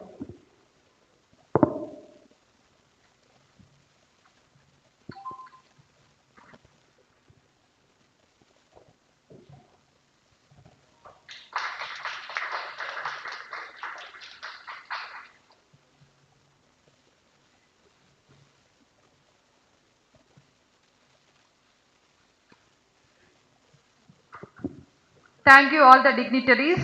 Next, we will move on to our next session, that is on allergic skin disease. Excuse me, just one announcement. Namakariam Calpadicon is going to happen on November 18, 1920. So I hope most of you sitting here are already registered. If not registered, today we are giving a small offer like, so if you may meet me or Renchit or Dr. Krishnammohan, we can register for the 8,000 rupees.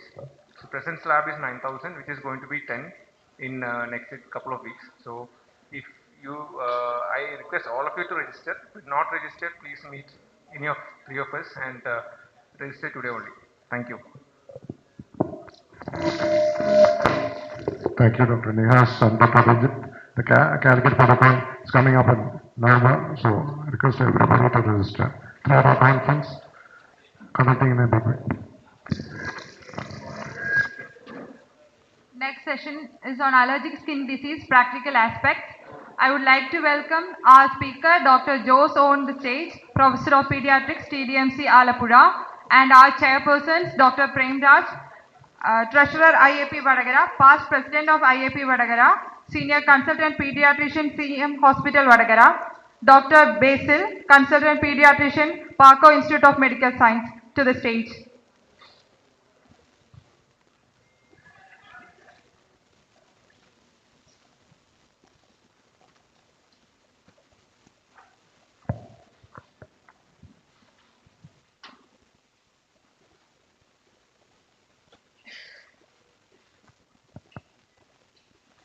Good morning, everybody. The next topic is on allergic skin diseases.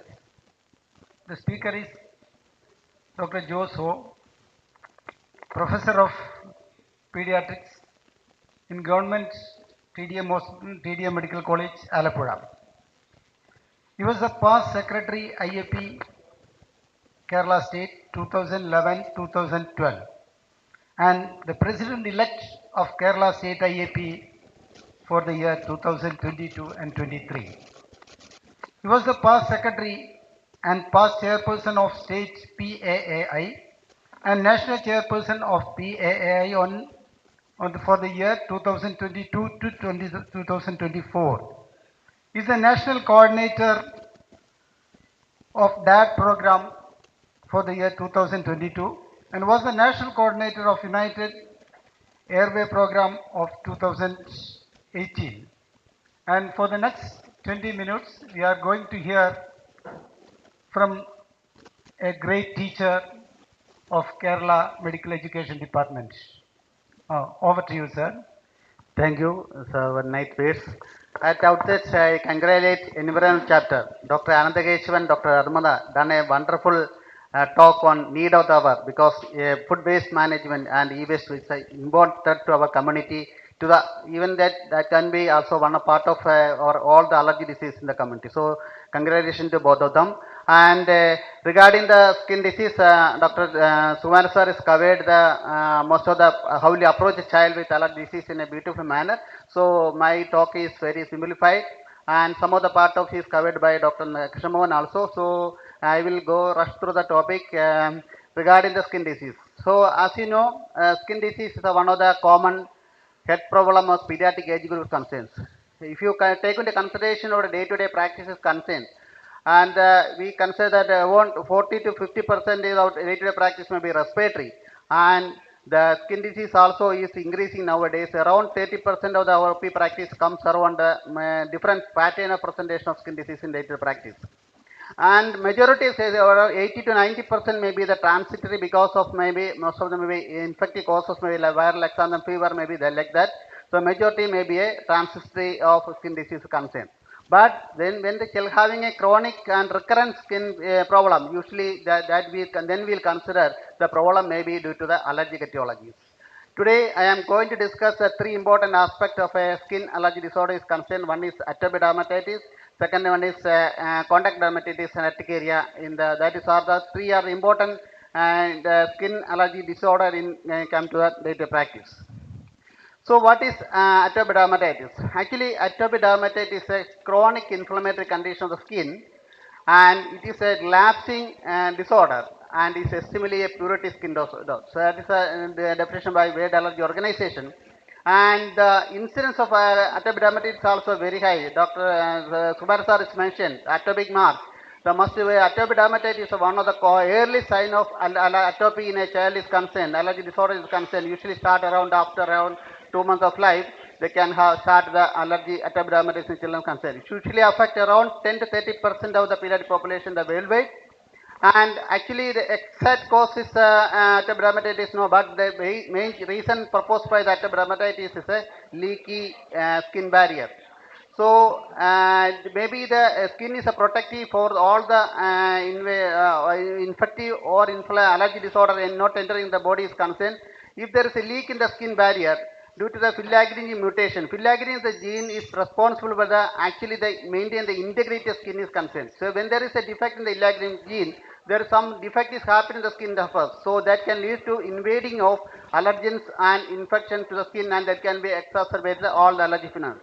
So majority of the children, if you take the atopic dermatitis concerned, around 50% of children will have associated with the filaggrin mutation atopic dermatitis concerned. So the clinical presentation of atopic dermatitis is varies depend upon the age of the child is concerned.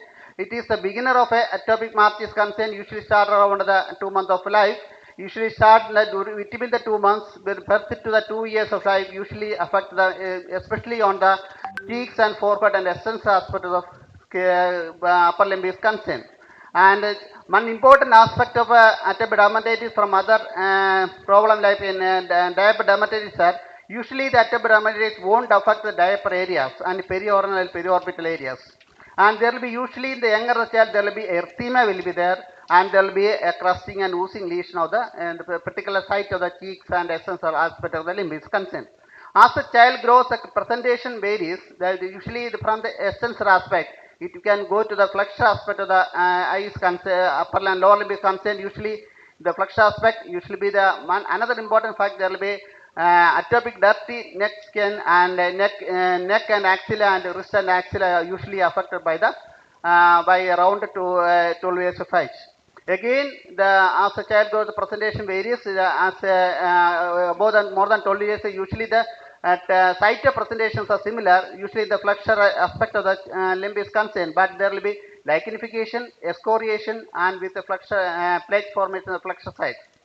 Usually it affects the wrist, ankles and eyelids, and it can also affect the head and neck and upper trunk, shoulders and scalp areas involved. These are the depending upon the age of the child, the presentation is varies from the atopic dermatitis concern. So the diagnosis of atopic dermatitis is mainly the clinical. So actually typical clinical presentation of recurrent relapsing pruritic skin lesion, you have to consider possibly atopic dermatitis concern, and it should be typical history is very important, and typical morphologic distribution. When they depend on the age of child, the presentation varies. And this, then there will be there is actually in majority of the allergy disorders mainly start the diagnosis mainly by the clinical diagnosis, history and clinical examination. Like atopic dermatitis also mainly the diagnosis, there is no specific biomarker for to say that this child having atopic dermatitis concern. So actually there is lot of investigation we do the routine practice concern. There is actually in atopic dermatitis concern there is no law of during IG estimation is not recommended. Routine allergy test is not recommended, and atopic patch test is also routinely recommended child with atopic dermatitis. If there is having and the diagnostic criteria for atopic dermatitis are depend upon the clinical history and based on the typical morphological distribution and recurrent relapse in dermatic lesions. You have to consider for atopic dermatitis, and majority situation you have to consider. There will be having a 3 out of 4 major criteria you have to consider still having a atopic dermatitis clinical diagnosis. So what are the 4 criteria? Once you have basically it is usually associated with the itching, severe itching. There are purities is one of the key factor. Then you have to the typical morphological distribution upon account depend upon the age of child. Younger the child usually have cheeks and essential aspect as the child grows in the flexure aspect.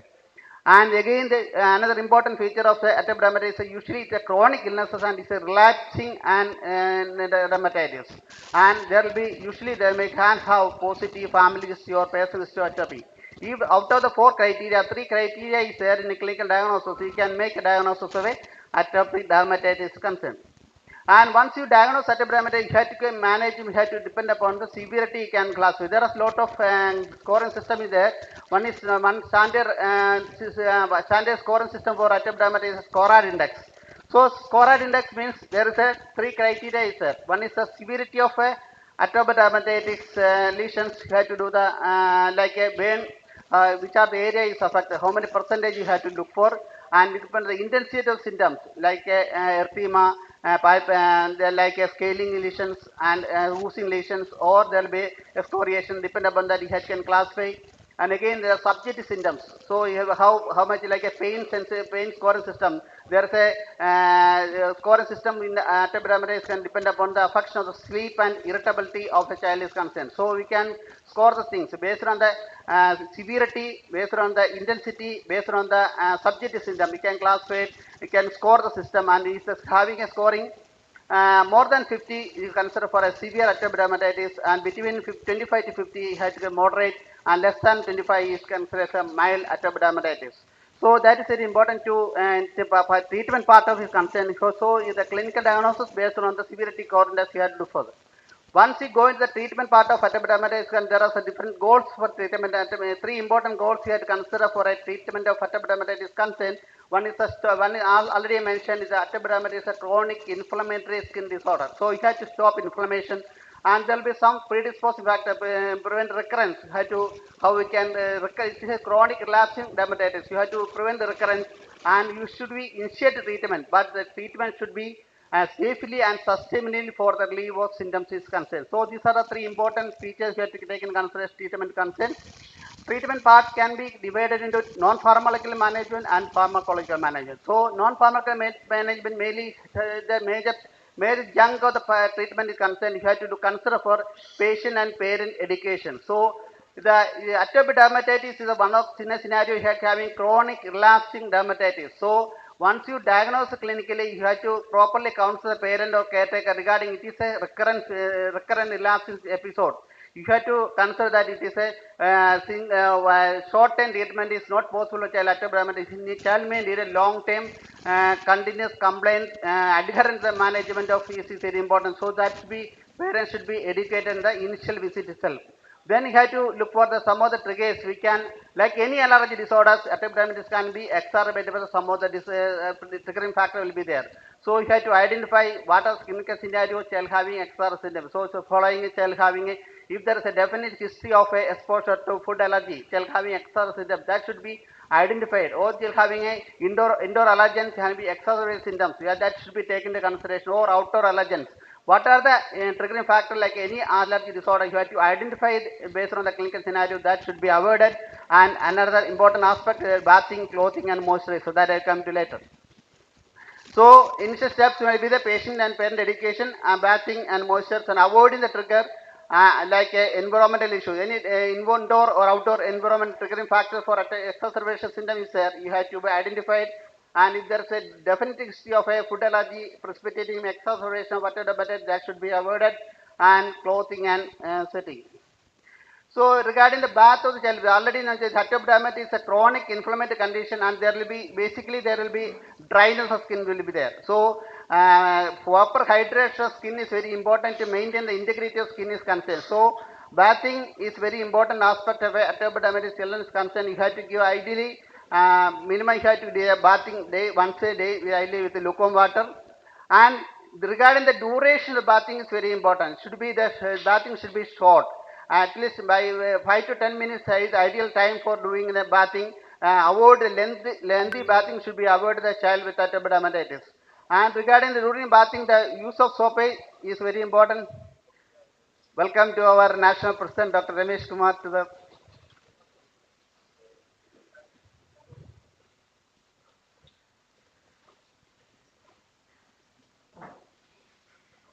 yeah. So I continue my talk, and there is actually during the soap usually practically day-to-day practice of most of soap is alkaline. So ideally the chronic dryness of skin is a very important aspect of atopic dermatitis. You should be ideally use a neutral pH soap between 4.5 to 5 pH is ideally, and you have to be hypoallergenic and fragrance free soap is ideal thing you have to do for that. And again, the clothing is very important because during atopic dermatitis in the children who have a dry skin, so the clothing should be always better preferred to the cotton clothes.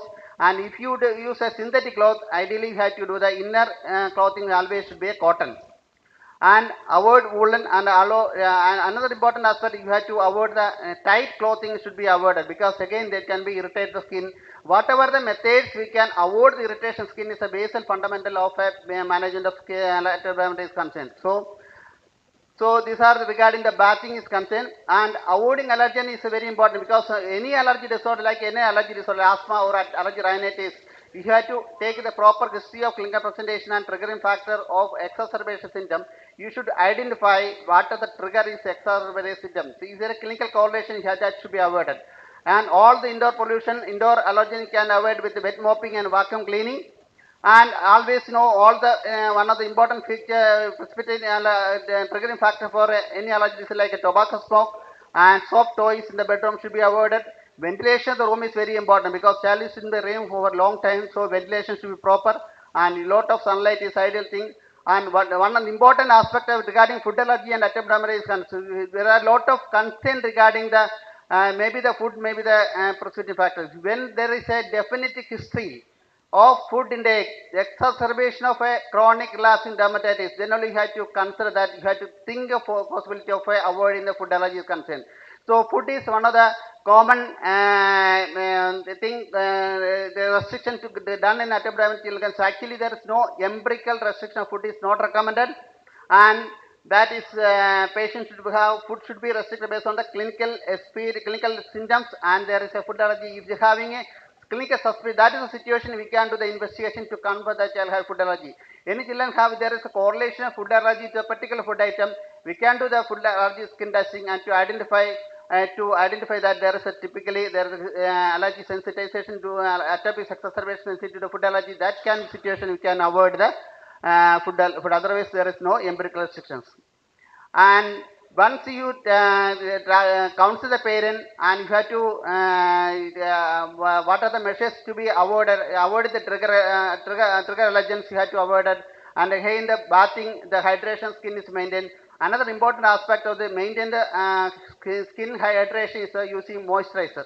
So moisturizer is one of the important measures that you advocated in a child with atopic dermatitis, any form of atopic dermatitis, mild, moderate, severe.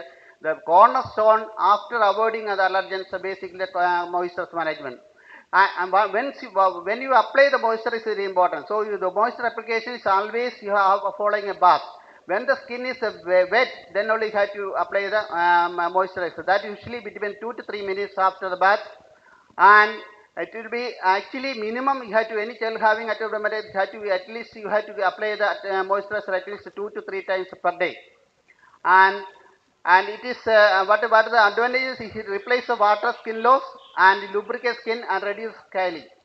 And another important aspect, if you take in by bathing in a child is concerned, you have to, once you have taken the bath, ideally I mentioned the neutral pH soap should be used, and another thing is rubbing of the skin should be also be minimized because any alteration in the skin barrier dysfunction, there can be increased exacerbation of lasting dermatitis will be there. So the bathing should be very smooth and reduce constant scrubbing or heavy scrubbing of the skin should be avoided.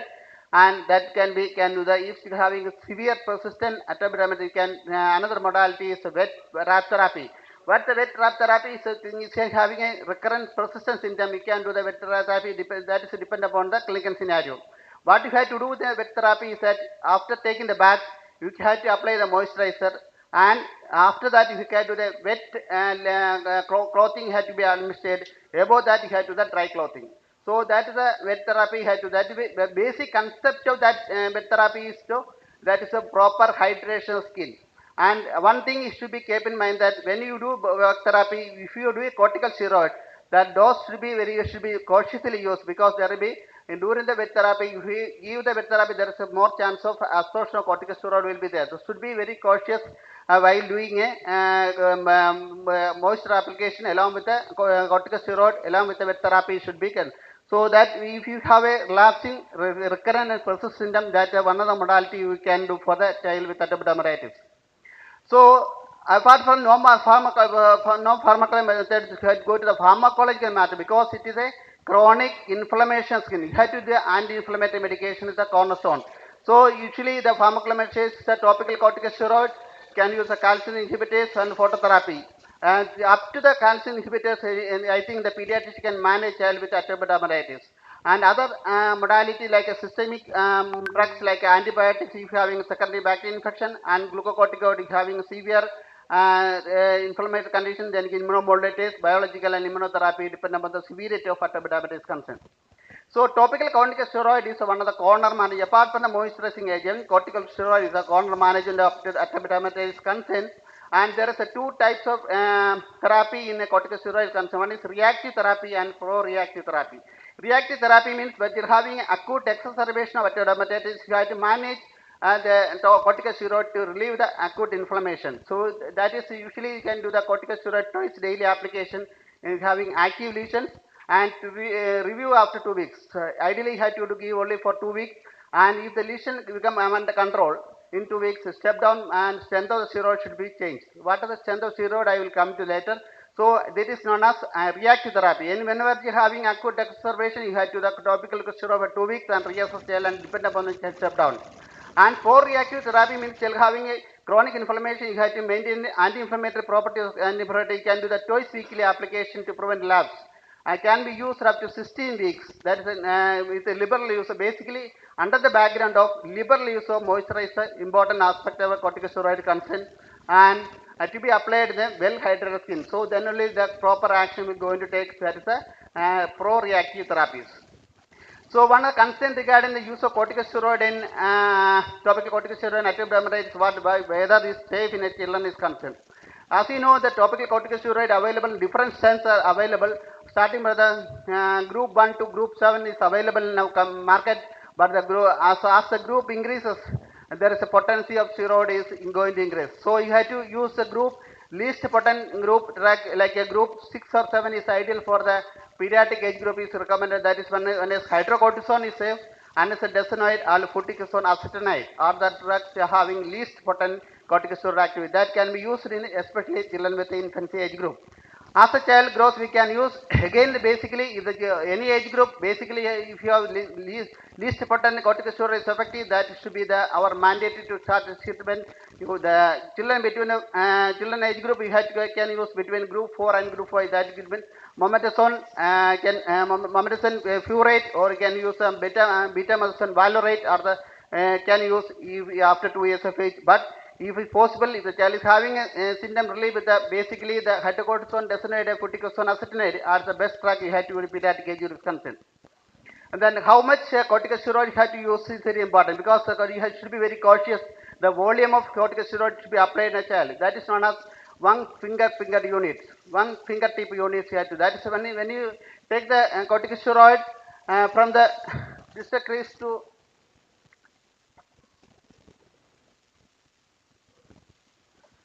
so the distal crease to tip of the finger, you have to take amount of cream or ointment expressed from the tube 5 mm diameter nose to apply the distal crease to the tip of the finger.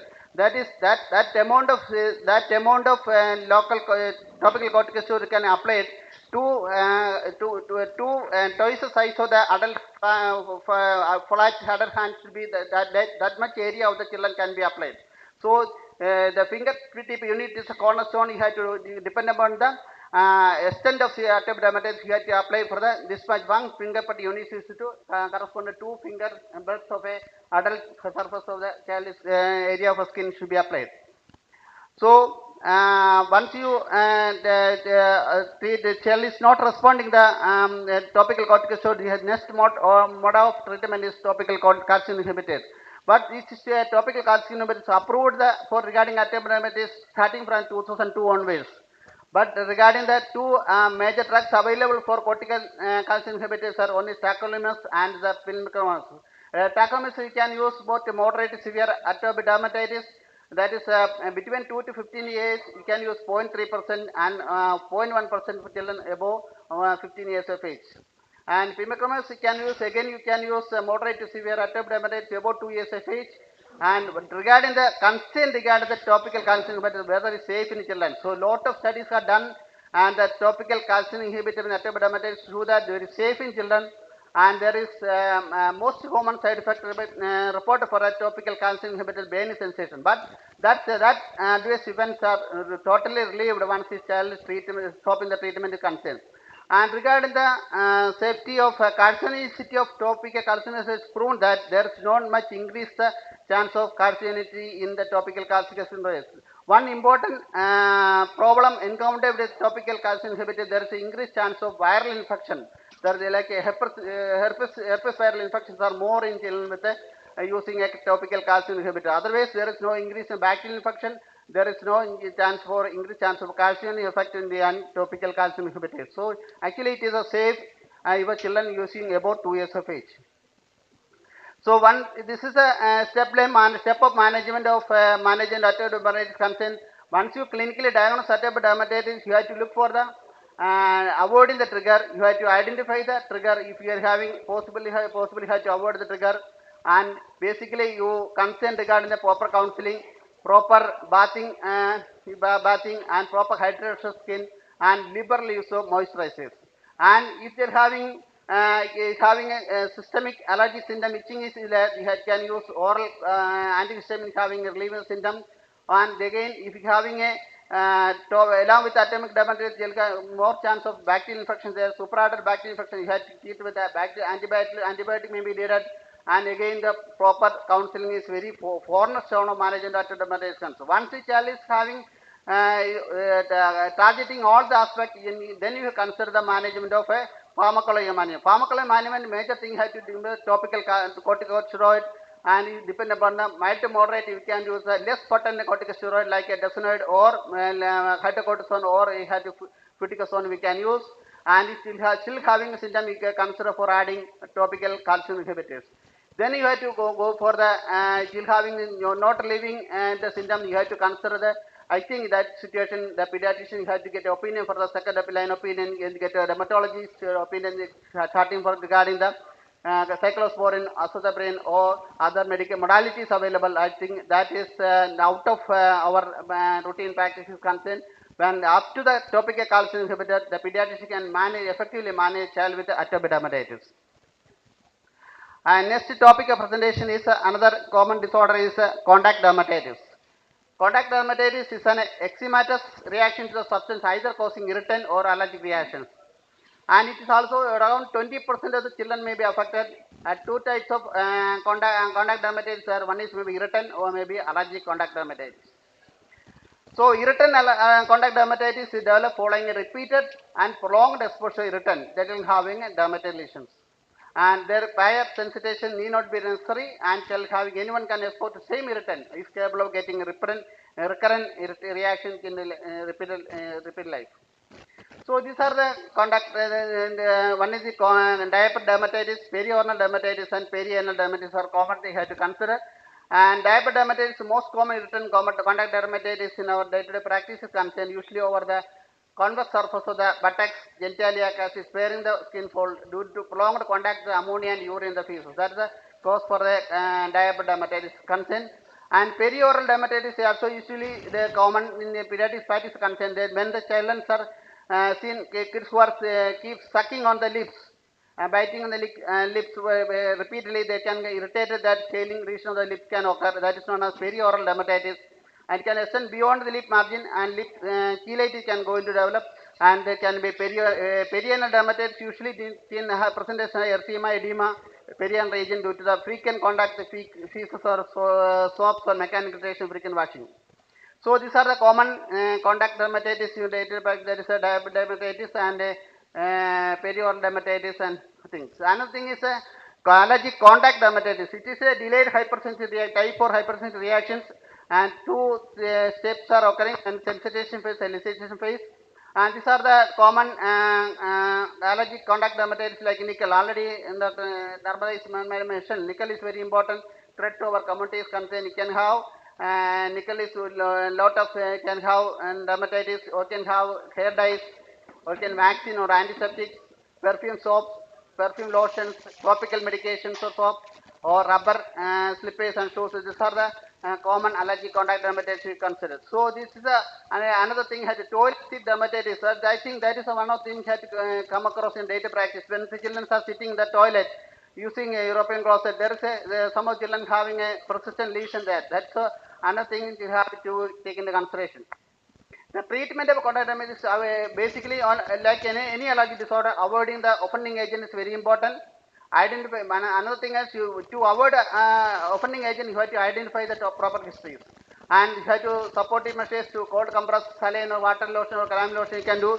And having severe systemic symptoms of contact dermatitis, you can do systemic antihistamines, or they can do the if having severe inflammation, you can topical corticosteroids, or you can do topical calcium inhibitors, or you can do systemic corticosteroid short duration. If having severe excessive contact, you can use for corticosteroids. Another topic is urticaria, so I go run through that.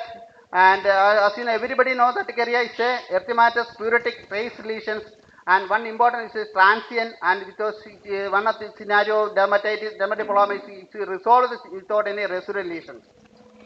So urticaria can be classified into acute and chronic depending on duration, less than 6 weeks and more than 6 weeks. Acute urticaria is a common thing we come to our pediatric practice concern, and chronic urticaria can have different into chronic spontaneous urticaria and chronic inducible urticaria, the things, three entities there. So this 10-year-old girl come with a history of fever and rhinorrhea for 3 days, developed these rashes over the body, and she had taken oral paracetamol for fever, and rashes disappeared once the fever subsided. So one this is a common scenario we come across, because always comes that it's called to the paracetamol leading to the urticaria lesions. Actually, one of the common thing had to urticaria lesion is maybe to the infection. Most common may be viral infection. So that may be the factor you have to consider. Another thing is that 6-month-old baby exclusive breastfeeding till 6 months started complementary feeding. He developed this like that to of the So once he starts feeding, there is a typical history of urticaria lesion that may be food allergies. So cause for food allergy may be urticaria may be a food allergy.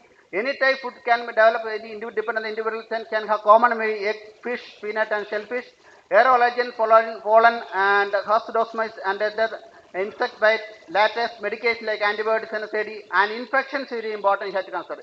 Any child having a urticaria lesion, you have to look for infection. Most common infection you have to viral infection. Second common unidentified infection may be urinary tract infections, and you have to all upper respiratory infection you have to control, and rarely can have a transmission.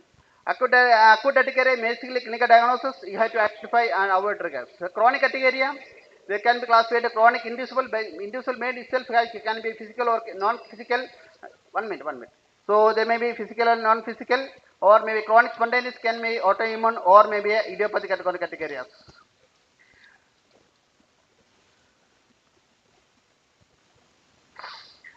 So approach urticaria is again you have to look for a typical history, the onset, one relation, what is the predisposing factor like you have to take into consideration, and where the frequency and duration distribution of the wheels you have to look for, associated symptoms you have to look for, and family history of family atopy you have to look for, induced physical agent like a inducible urticaria or physical agent or exercise you have to take into consideration, and recurrence relation to daytime weakness menstrual cycle, or again any pregnancy there.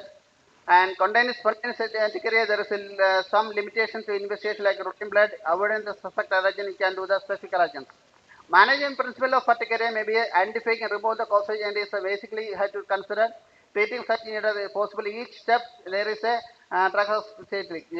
Goal is treatment is the disease, treat the disease until it's gone. So pharmacology may be usually the recommended second gen antihistamine, as you know, taken regularly, increase if they are having not responding. So it's a step-by-step approach when child with a chronic urticaria. Once you start the second gen antihistamine, look for child, we have to wait for 2 weeks. If they are having no response, you can increase up to fourth dose of 4 times of antihistamine, and then only consider the other take omalizumab or other anti-immunomodulator drugs we can consider for that.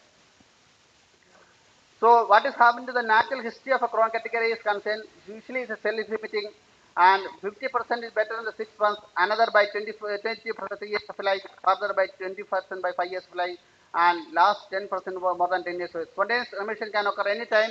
Re-evaluation every 3 monthly you have to consider for child is not responding our routine management line is chronic urticaria is concerned. That's very important you have to consider. Thank you for because lengthy talk I can conclude. Thank you. Thank you, sir, for this excellent talk.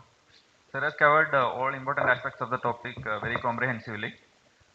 And in our day-to-day OP practice, allergic skin diseases are very frequently encountered. And most of these diseases are chronic, inflammatory, and proliferative, in which both environmental and genetic factors plays key role. So intervention and early diagnosis and intervention is very mandatory. Now the case is open for discussion. Any comments?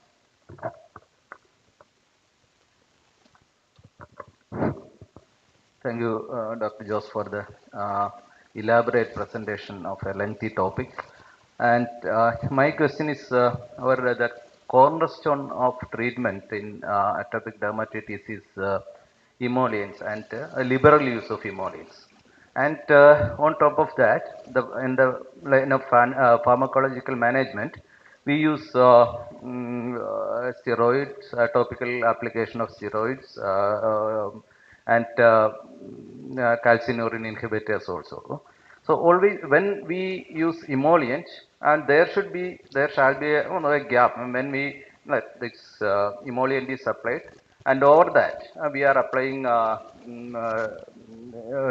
desanide or whatever, tacrolimus, whatever. But there should be a gap of 10 to 20 minutes between these two applications.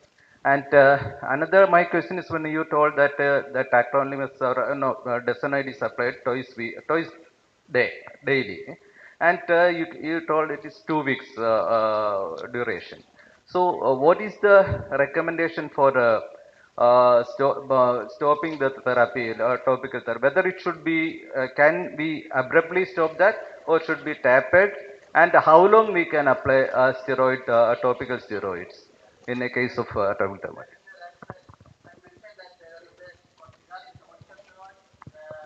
Effective, that is in acute flare-up, that is a 2 weeks duration is recommended. So 2 weeks recommendation is there. That is you can apply for the already mentioned. You can do the less potent corticosteroid like hydrocortisone, desanide, or fluticasone acetonide we can use. That is a acute exacerbation. You have to use short duration 2 weeks, and then you have to as early as when the symptoms are free. The target is you have to as early as to stop the topical corticosteroid. Regarding the chronic, proactive management, you're having recurrent symptom, that is a maximum recommendation is for 16 weeks you can do. The twice weekly we can use topical corticosteroid for 2 weeks. Then actually a 2 weeks duration there is no tapering of dose is needed. Actually there is 2 weeks duration, there is no tapering needed. You are using prolonged duration, you have to taper and slowly taper and stop the treatment. So again the chronic situation you have to use maximum you have to recommendations for 16 weeks. Regarding use of topical antifungal, so there will be definitely there will be secondary fungal infections, bacterial infections, there will be lichenifications, there will be other lesions. So while we apply any anti-fungals and topical antifungals, what should be what is the recommendation? So regarding that, you have to already mention any child having an exacerbation of atopic dermatitis, you have to think two things have to be keep in mind. One is what is the triggering factor. So regarding the atopic dermatitis is known, it's a chronic inflammatory condition of skin. That whenever there is chronic inflammation of skin, two infection can coexist. One is antifungal, one is having a fungal infection, second bacterial infection. So regarding you have to depend upon the clinical scenario, you have to depend, you have to use separately. If you having strong combination of corticosteroid, antifungal, antibiotics is not recommended. If you having a clinical symptom suggestive of any fungal infection, you can use antifungal along with that corticosteroid, but the combination should be better to be avoided. And if you having bacterial infection, we can give either, if you having severe symptom, sometimes you are having atopic dermatitis having severe extensive skin infection going to develop in a child. They can use, even you can give systemic antibiotics, and along with that other supportive management to atopic dermatitis is concerned.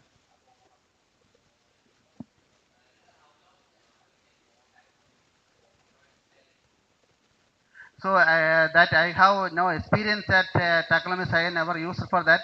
That is duration. I don't exactly. I don't remember. Topical calcium inhibitor. How much duration you can use? That exactly I don't.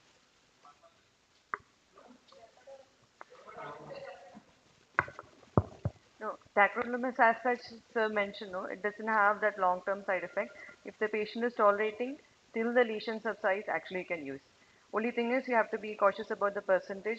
0.1 may not be tolerated by all age groups and all types of skin, so you have to be choosy. Start with 0.03. If the patient is tolerating, slowly you can upgrade until the lesion subsides. And you're talking about, sir, fungal infections. If you're suspecting fungal infection and you're confirming with the fungal scraping, you can topical steroids for a while, treat fungus alone, and once it subsides, then you have to, like, you cannot combine topical steroids at that time. That,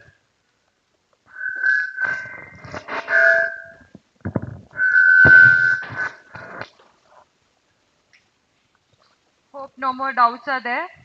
Now we'll move on to a next session, that is next we will have a session to hand over memento to Dr. Jose.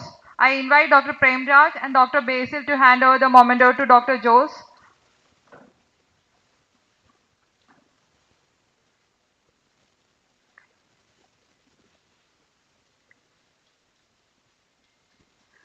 Thank you, sir. Now I invite Dr. Balachandar, Senior Consultant Pediatrician, Kerala Health Services, Pathanamthitta, National Secretary ECHG, to the stage to hand over memento to Dr. Premraj.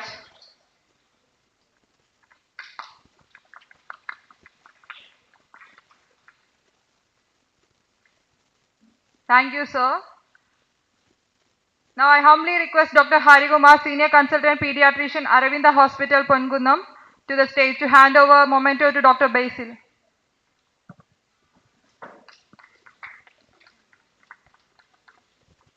Thank you, sir.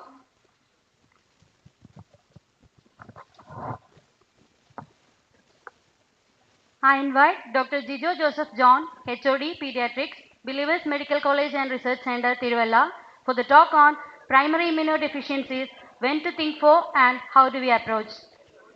My humble request for Dr. Vijay Kumar, President IAP Kerala 2022, Professor of Pediatrics, Calicut Medical College, and Dr. Hamid C, Senior Pediatrician at Kerala Health Services, Vadagara, to chair the sessions.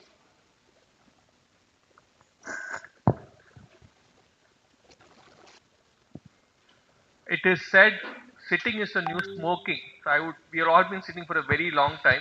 I'll advise the whole of the audience, just stand up for a minute, then come back and sit back, because why is it called the new smoking is apparently if you sit for more than 11 hours a day, which with the current pediatric practice all of us are doing, your health risk is as high as a person who's smoking. So all of us have to make sure we are just moving around. We have very active pediatrician like Haji Kumar sir, who is active on a daily basis, and many of us have gained kgs in the last 1 year. Now coming to the topic for today, 1 second, sir. I think it is customary to introduce you. Okay, I'm very happy to introduce Dr. Jijo Joseph, my best friend, and he is the youngest professor and head of the department in Kerala Medical Service. And he is now working as professor at Believers Church Medical College Hospital. And as far as we are concerned, he is one of the most sincere person in IAP, and he is in charge of pediatric allergy and respiratory clinic and state convener of allergy and applied immunology chapter. And regarding the topic, primary immune deficiency is very important as far as general pediatricians are concerned, because years back we never give any importance to this very important condition, and we used to treat and treat and treat the infections, but we don't know the underlying problem. Now I think, especially in some tertiary centers, the importance and the knowledge is improving, and many cases are being diagnosed very early in infancy. And even for combined immune deficiency, newborn screening program is there. So this is a very important chapter, a very important topic, and I invite Dr. Jijo for the topic discussion. Sir. Thank you, sir, for the kind introduction, sir. This has been our Remester's one of the key projects for today this year, which was the DAD, which was a proud moment for the allergy chapter headed by Sukuman sir and Joe sir, which went ahead with DAD, and this has reached many parts of the country. We're very happy and proud to be part of it. Now coming to the topic, what we are trying to learn today. PID is a very vast topic, a very boring topic, very difficult to keep you interested. Very, what do you say? It is very something which you'll see today and forget tomorrow. So what I'm trying to do today is first and foremost, what is PID? What are the warning signs? A very practical approach and a utilization of immunological tests. What should you do at when? Now, one way to go ahead with this topic, what I would like to say is, all of us practice in different areas. We have dermatologists, we have pulmonologists, we have pediatricians, we have neonatologists. So instead of going across for all the immunodeficiencies, I would like each of you to focus in each areas of the children whom you are treating. For example, I want the dermatologist to look into more about hyper IgE. I want the pulmonologist to look into more into hyper IgM and maybe a common variable immunodeficiency which can come even in an adult. And I want the neonatologist to look more into T cell defects because those are the ones which are going to be more important. And I want the general pediatricians to look more into your immunoglobulin deficiencies, your phagocytic deficiencies, because those are the children who look okay, who doesn't look typically like your immunodeficient children, who are just coming and maybe doctor shopping also, with one pneumonia into one pediatrician, another pneumonia into the other pediatrician. So these are things areas which I want you to be particularly focusing in the talk. Now moving ahead, what is it? It is a very heterogeneous group. All of them can be clinically different, definitely has a genetical predisposition, and they are all monogenic diseases and Mendelian patterns of inheritance. They might be autosomal resistant, some are X-linked, will come into each. What does our immune system do? It helps us to protect against pathogens, keeps a check on our autoimmunity, and it also acts as a cancer surveillance. Now, what happens in PID? Because all those 3 points are not working, you are more likely to have an increased susceptibility to infection, increased risk of an autoimmune or a rheumatological problem, and also increased predisposition to malignancy. So, in general, your PID is an inborn error of immunity. Now, what is the prevalence? Now, prevalence, many of us feel PID is not there because in all these years of practice, the number of cases of PID which we have seen is so less. The number of cases of PID being discussed is so less. But many a times what is being happening is, especially in a developing country, in a busy practice, the likelihood of PID being missed is very high. In a busy practice, the likelihood of PID having a death during newborn period is very high without being picked up. And it is there. It is a proven fact. It is there because as and when more tests are being available, as and more the cost of the tests are becoming cheaper and more tertiary centers are coming up, it is being picked up much higher. In fact, if you look at the number of genetic predispositions right now, it is more than 400, which has been massively going up every year because currently we have the complete clinical exome with our hands, which can be sent in from any hospital. And the cost of complete clinical exam also has been drastically dropping. Currently, we can do a complete clinical exam for as cheap as 16,000 rupees. Now, 16,000 rupees does not sound cheap, but compared to that, for all the investigations and an IP admission, this is something which you might send in the right patient, which you did not have earlier. Now, secondary immunodeficiencies, as we all know, is always there, which can be part of your viral infection like measles, can be a part of your bacterial infection, your malnutrition always per se, and your immunoglobulin loss, which you can get classically in a nephrotic syndrome. It will also be part of malignancy and also the drugs which we use for treatment of malignancy, which causes immunosuppression. This we are very aware and we'll definitely pick it up in our practice. Now, what about PID? When do you think? In general, this is a one slide encompassing everything about PID. Basically, in all children where you're suspecting PID, the first thing you want to think about is what is the age of onset? Smaller the child, more likely it is a T cell deficiency or it is a cellular immune defect. That means you're looking at SCID, severe congenital neutropenia, and a LAD or a leukocyte adhesion defect. The bigger the child becomes, once immunoglobulin drops are dropping, you will have X-linked gammaglobulinemia, your Viscott Aldrich, and even your phagocyte defects. The older they are, if they're coming to you after 5 years of age, you will be thinking more about your common variable immunodeficiency, your specific antibody defect, complement defect, and also classical ataxia, telangiectasia, which also you won't miss. Now, in general, you will think first thing is age of onset. Second, what organism? Are you dealing with aspergillosis? Are you dealing with recurrent staph infection?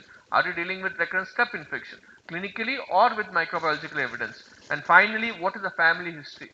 Did anybody die in the family? Is there a sibling death? Is there a history of immunodeficiency in the family? All of them will help you trace the pattern. Now we'll come into each. Why is family history important? Because some can be X-linked recessive and some can be autosomal dominant. So you'll have to ask accordingly.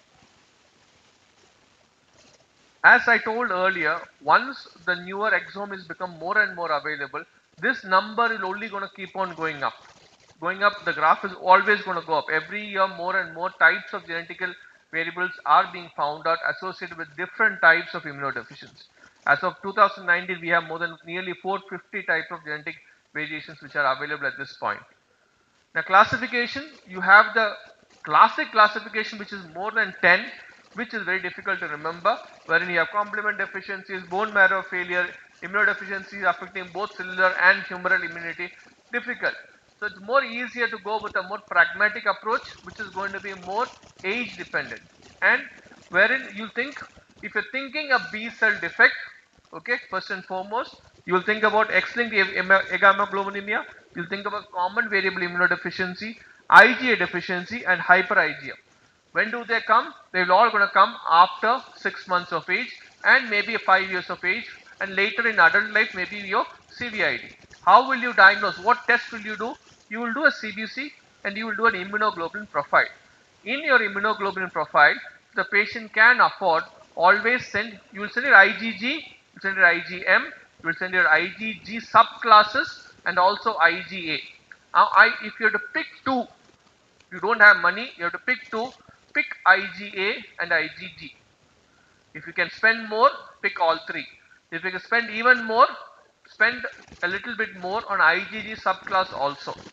Why IgG subclass is important is, many a times earlier we used to say you only have to send IgG levels, and if the IgG levels are low, then you have to send your subclass.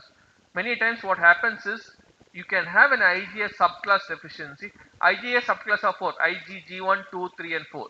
So if you have IgG1 low, sometimes the 2, 3 and 4 will have overproduction and the total IgG might be falsely normal. So it's always better to send a subclass also. Now coming to combined effect, those are the ones the neonatologist should be aware about, which is your Viscott Aldrich, your DiGeorge and your severe your SCID, because all of them will present in your newborn period. Coming to phagocyte defect, you have a CGD, congenital neutropenia and LAD. All of these things can present at different ages. Phagocyte can be much more earlier, but similarly they also present differently. We'll talk about each as we go ahead. Your complement deficiencies are your C1q deficiency, which can present as lupus and also infections, and C5 and 2 9 deficiency as Neisseria infections. What are the warning signs? I've heard the most this slide from Sukumaran sir amongst many of his sir's talks. So when you have a recurrent infection, when you have a persistent infection, when you have an unusual organism, these are three things you should always keep in mind at any point of practice. Remember, this could be immunodeficiency. This could be something more than what the child is showing at that point. So how do we investigate? First and foremost, age of presentation. If a child is presenting less than 6 months, cellular. More than 6 months, humoral. Family history. There is an X-linked family history. You can think about XLA. Autosomal recessive, you're going to think about CGD, LAD. And autosomal dominant, you're going to think about hyper IgE. Now comes the type of organism. Encapsulated organism. Strep pneumonia is growing in your culture. Strep pneumonia is coming in your pneumonia. Recurrent pneumonia, which is taking longer to persist. A child who's immunized with H influenza comes with an H influenza pneumonia. A child who's having Staph aureus, recurrent Staph aureus, as abscesses, as pneumonia, as a lymph node abscess, think about hyper IgE, think about CGD.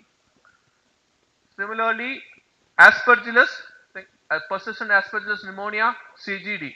A candida infection at any point, more than what the candida oral infection which we get as an oral thrush in a baby, any point a candida infection which is not caused by an antibiotic suppressing or a drug suppressing, think about other immunodeficiencies. Earlier the child presents a T cell, later think about HIE, hyper IgE and also CGD.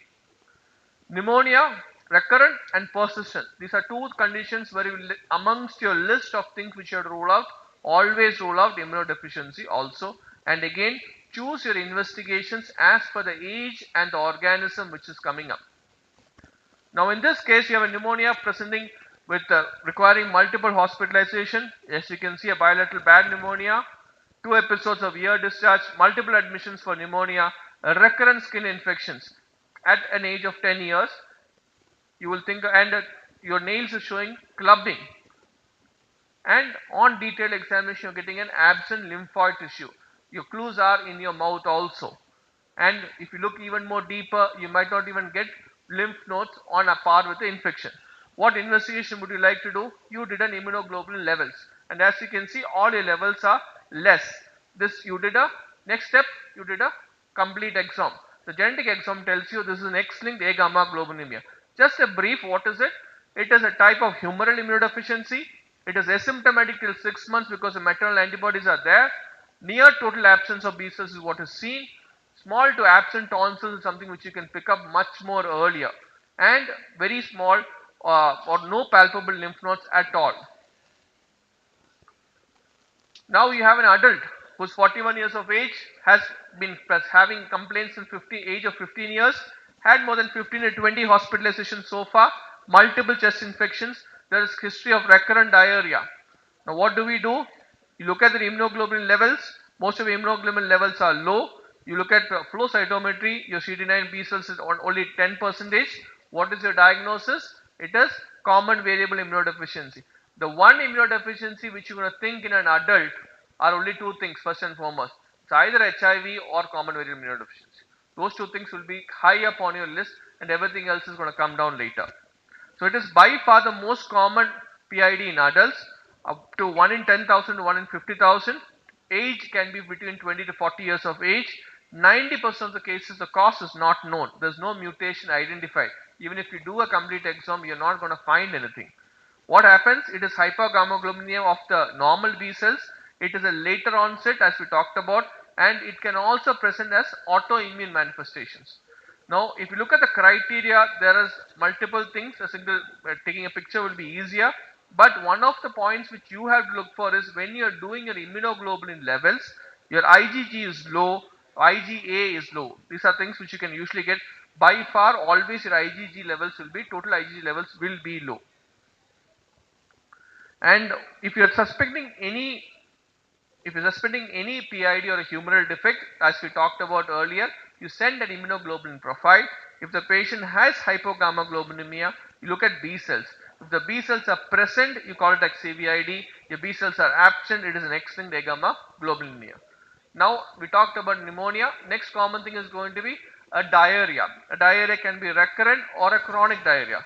Let's talk about the case. You have a 2-year-old girl child, recurrent diarrhea from the age of 6 months. Failure to thrive, weight is 5.5 kgs. Can I have the audience with some differential diagnosis? 2-year-old child, recurrent diarrhea, 6 months of age. Immunodeficiency is an answer which is possible considering the talk is immunodeficiency. What else?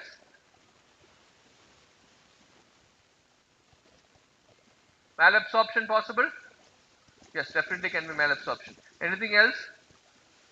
My personal favorite is always going to be cystic fibrosis. So cystic fibrosis is also a presentation. Then is going to be child is can be having an acquired immunodeficiency, which could be your HIV. And then you can have also your rarer possibility, a CMPA, a cow's milk protein allergy, which is persistent but very unlikely to be going on and becoming so bad for so long. But all those things are definitely a possibility. Now, considering with thinking of immunodeficiency, you have ruled out all those things. You go ahead and do your immunoglobulin workup. Now, in this child, what you are seeing is your IgM is high. The rest are fine, rest are also low, but IgM is high while others are low, which tells you about a hyper IgM syndrome. Now, in brief about hyper IgM, what is happening over here is there's a defective class switch. What do you mean by defective class switch is IgM is not switching to your IgE, IgA and IgG, which ideally should happen. So because of that, only IgM levels are going up and rest of the immunoglobulin levels are low. So this is what usually happens. So this is ideally, this is how it's supposed to happen, because in this what is happening is only your IgM is going up. Now the next thing which you're going to look at is a phagocytic defect. What happens in phagocytic defect is you have suppurative infections, non-resolving infections, and always an unusual pathogen. When these things come in, you think about a phagocytic defect. So we have a case of a 5-year-old child with a non-resolving pneumonia. Okay, non-resolving pneumonia affecting the whole lobe, and you do a lung aspirate and it grows aspergillus. Not something common you're going to expect in a 5-year-old child. Now in those scenarios, you would like to do further immunodeficiency workup. Now in this child, if you look at it, the typical picture is that of a sepsis. You have TLC being high, you have neutrophil predominance, your ESR and CRP is usually high. But when you load immunoglobulin levels, also your IgG is high, or most of your Ig and IgM is normal. And you can call it as sepsis, but considering it is an unusual organism, you would like to look into further. What do we do? You do an NBT test. Now what happens in NBT is, ideally your normal in your normal test, what happens is when they get stimulated, which is you add they get reduced to deep blue formation, that is the deep blue color which you're getting when you stimulate with Baker's yeast. What happens in abnormal or a child who's having a phagocytic defect is these children do not change the color, they remain the same. So there's absolutely no reduction in the patient. The next thing which you're going to do is a DHR test, dihydrorhodamine test, wherein usually in a case you will have no right shift, which is commonly seen. So these are two investigations which you're going to do in the very beginning as your screening test. So what happens is when you do it, you can confirm a diagnosis of CGD. What happens in CGD? Any time you're getting aspergillosis, you should think about CGD. So because that is a signature pathogen for CGD. Another common organisms include Burkholderia, Pseudomonas, and even Staph aureus. Another way to look at CGD is going to be, these are the children who comes to you with recurrent abscesses, recurrent lymph node abscesses, which looks like tuberculosis but TB is negative. And you can have pneumonia, hepatosplenomegaly, usually septic picture with the initial evaluation of immunodeficiency negative. One of the first thing you're going to look at a child thinking about T cell, whether it's working or not, is always going to be your BCG scar. So in a history, in a clinical examination, if a BCG scar is present, it's very unlikely child has a T cell defect. Similarly, you can look at the tonsils also. Tonsils are present, then very unlikely to have a B cell defect. Opportunistic inspections are your classical T cells. They present quite early, they present with severe infections, and they will not survive. You don't pick them up, they are not going to make it more than to second birthday. So 7-month-old baby with severe pneumonia, oral thrush, you look at them, you look at the history, there is a death in the family, another male child, family history becomes very important. You look at the X-ray, what is classical, what are we not seeing in the X-ray? Your thymus. The thymus is absent.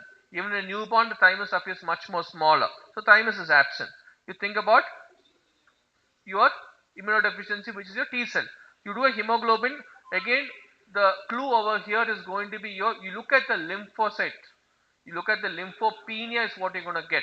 Ideally, many a times we ignore the lymphocytes. We are worried only about the neutrophils. We pick up neutropenia, we will pick up leukocytosis. We many a times will ignore lymphocytes because we usually don't remember what is the normal level of lymphocytes. So that becomes important.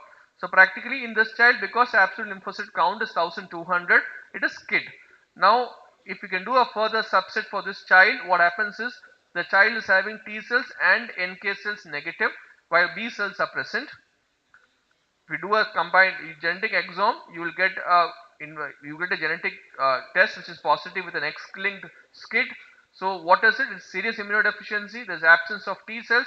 They present quite early in infancy, universally fatal, and all of them die before the age of 2. Even if you're treating them, the mortality is extremely high. So if they are young infants, you look at them when you have severe pneumonia with PCP or PJP, oral thrush, failure to thrive, and early sibling death, a different ALC of less than 3000. That should be the take-home message from SCID. If you look at your lymphopenia, the ALC being very less, or definition-wise, we look at an ALC less than 3000. That is the only thing which you're going to look into in your CBC. Your commonest thing which you'll be doing, and any of the other mutation you will think about SCID. The algorithm is going to be, you have a clinical suspicion, you do your CBC, look at lymphopenia. Less than 2 years, less than 2 years, 3000 it should be your ALC. 2 to 6 years 1500, more than 6 years 1000 should be the minimum lymphocyte which should be there in the patient. If the child has lymphopenia, you can do your flow cytometry and your immunoglobulin levels, do genetic testing. In the meantime, also do an X-ray. All of this can be confirmed with a absent thymus, can be confirmed with a USG also, and then you think about skate. So these are the levels which you should remember. And finally, one single slide encompassing all the PIDs is going to be lab evaluation is first and foremost always rule out HIV. Antibody deficiency, will just concise it. Antibody deficiency, think late up to 6 months of age. Along with your CBC, do an immunoglobulin profile along with your IgG subclasses, which can be done in majority of the labs which are there at this point. Combined immunodeficiency will present early. You will look clinically, you will look at a thymus, you will look at CBC for lymphopenia and your immunoglobulin levels and a flow cytometry. If you have a phagocytic defect, low neutrophil count is something which you can encounter. So before you jump the gun in a low neutrophil count, you need to serially monitor, which is going to be serial neutrophil counts 3 times a week for 6 weeks. And only then you're going to do a bone marrow examination if it is not coming up. If you're having a LAD, you will do a CD-L1 and CD18 followed by a flow cytometry. If you're suspecting CGD based on your clinical examination and your clinical presentation age of onset, NBT and DHR, these are the only 2 tests which you will do initially. Then comes the rest of it. Complement defect amongst the 3 complements, C3, C4 and CH50. This should be a first line of investigation. Only then further investigations will come. And always, especially in India, we have to rule out HIV. Thank you. Many times we don't get questions for PID. Thank you, Doctor, for your excellent presentation. When we deal with unusual presentations like pneumonia with organisms that are usually not responding to antibiotics, and also unusual organisms, we have to think about either secondary immunodeficiency or primary immunodeficiency. If you are dealing with recurrent infections like sinusitis and recurrent pneumonia, even chronic diarrhea, we have to think about it. This session is open for discussion. Any doubt?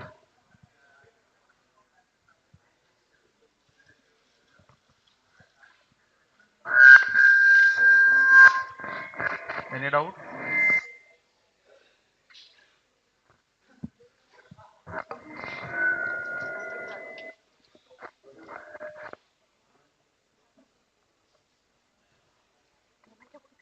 I humbly request the chairpersons, Dr. Vijay Kumar and Dr. Hamid, to hand over the token of gratitude to Dr. Jijo Joseph.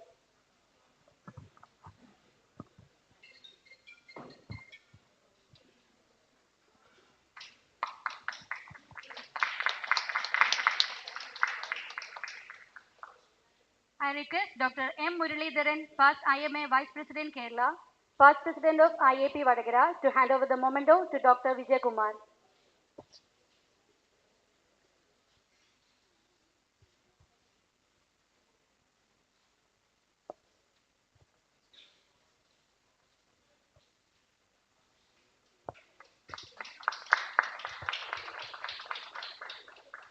My humble request to Dr. Vinod Kumar, Consultant Pediatrician at Asha Hospital Vadagara and Secretary IMA Vadagara, to hand over the memento to Dr. Hamid.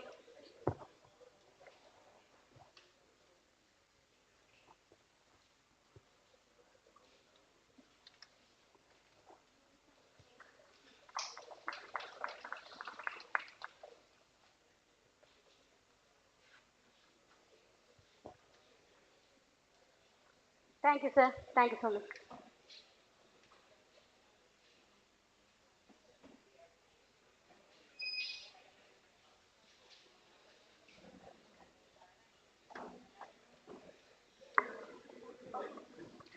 Moving further, it is time to begin the inaugural session now.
With great honor and pleasure, I would like to welcome Dr. Prashant Pavitran, Dr. Harikumar G, Dr. Ramesh Kumar R, National President IAP to 2022, Dr. T.U. Sugumaran, Dr. Vijay Kumar M, Dr. Jose O, Dr. Dilshad Babu, Dr. Johnny Sebastian, Dr. Balachandran D, Dr. Krishna Mohan R, Dr. Jijo Joseph John, Dr. Prem Raj, Dr. P.C. Haridas, and Dr. Naushid Ani to the dais for our official inaugural ceremony.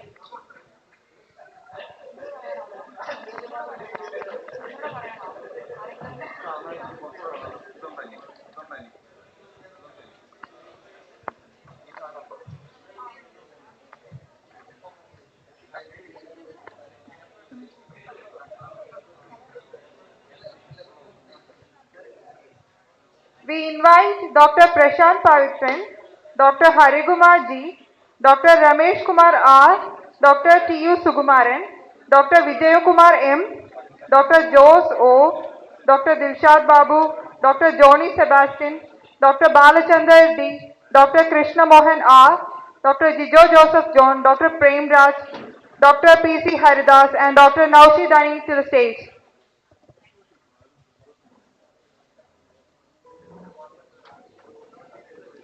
Now we'll begin with the prayer song. Please rise up, everyone.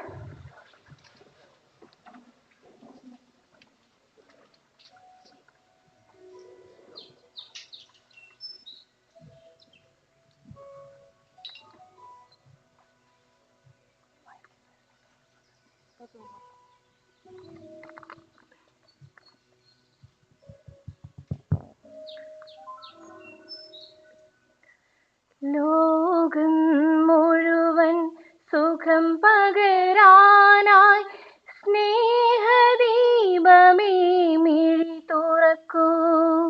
ലോകം മുഴുവൻ സുഖം പകരാനായി സ്നേഹദീപമേ മിഴി തുറക്കൂ. കഥന നിവാരണ കനിവിന്നുറവേ, കഥന നിവാരണ കനിവിന്നുറവേ, കാറ്റിൻ നടുവിൽ വഴി തെളിക്കൂ. ലോകം മുഴുവൻ സുഖം പകരാനായി സ്നേഹദീപമേ മിഴി തുറക്കൂ.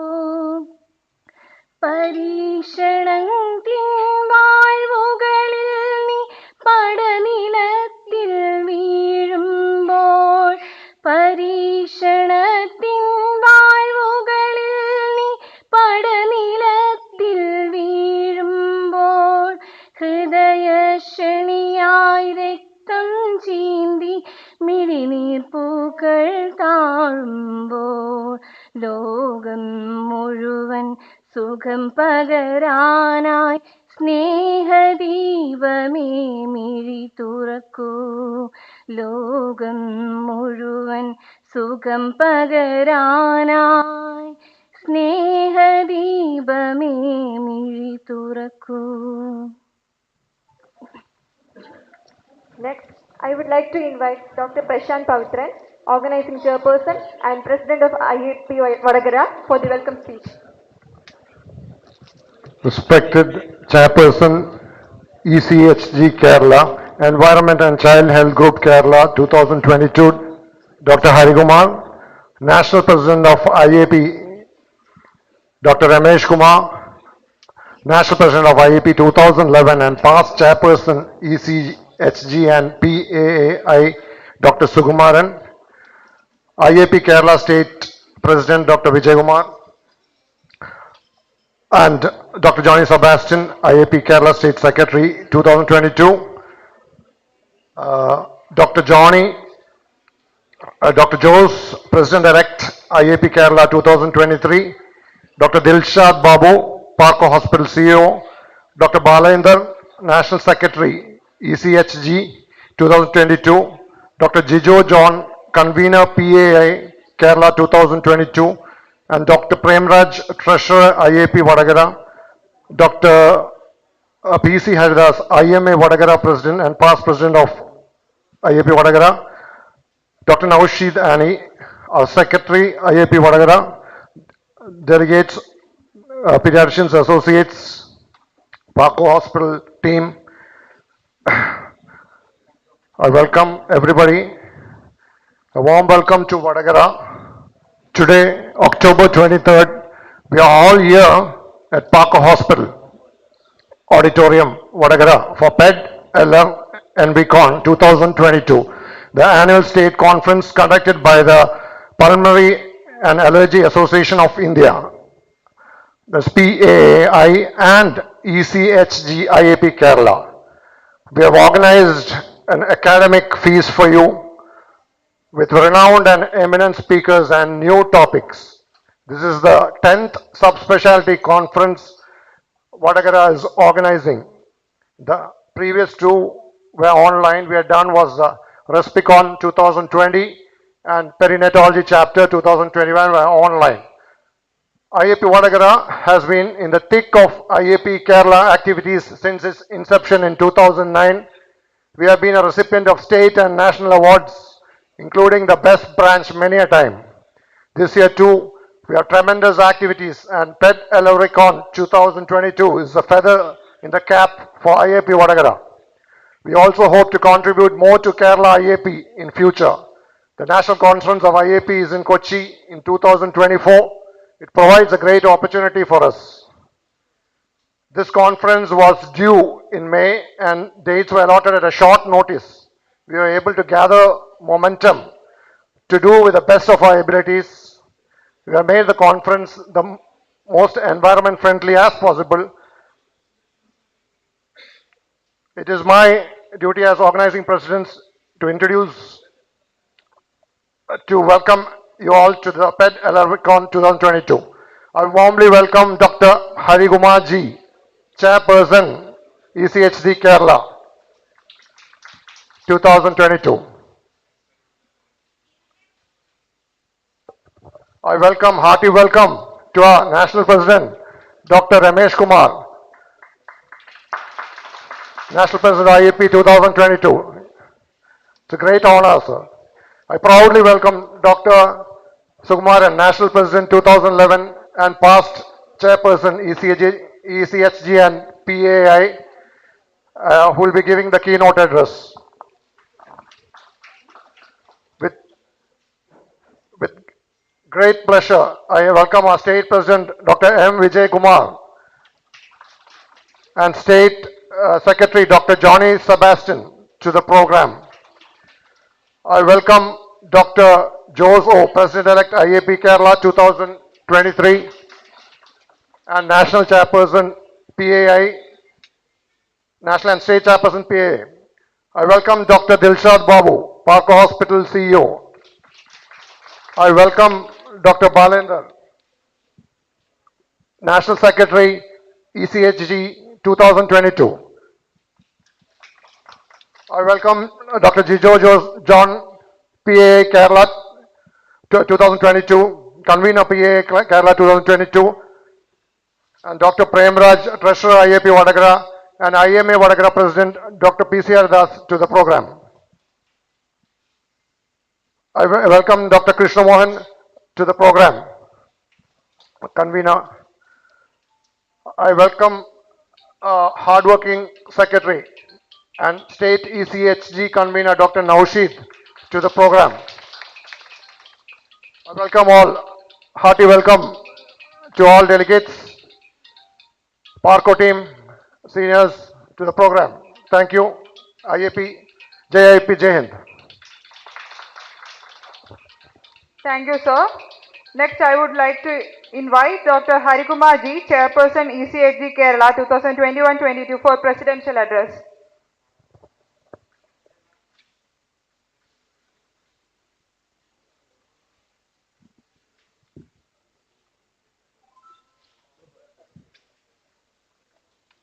Respected, most respected National President Dr. Ramesh Kumar, President, National President IAP 2011 and our Teacher of Teachers Dr. T.U. Sukumaran sir, respected State President Dr. Vijay Kumar sir, President-elect and Secretary, Chairperson of PA, Dr. O. Jose, State Secretary, Dr. Johnny, National Secretary, National Chairperson of, National Convener of ECHG, Dr. D. Balachandar, PAI State Secretary, Dr. Jijo, ECHG National Vice President, Dr. Anandakeshavan, Enrich Editor, Dr. Narmada, and all other respected seniors and dear friends in IAP.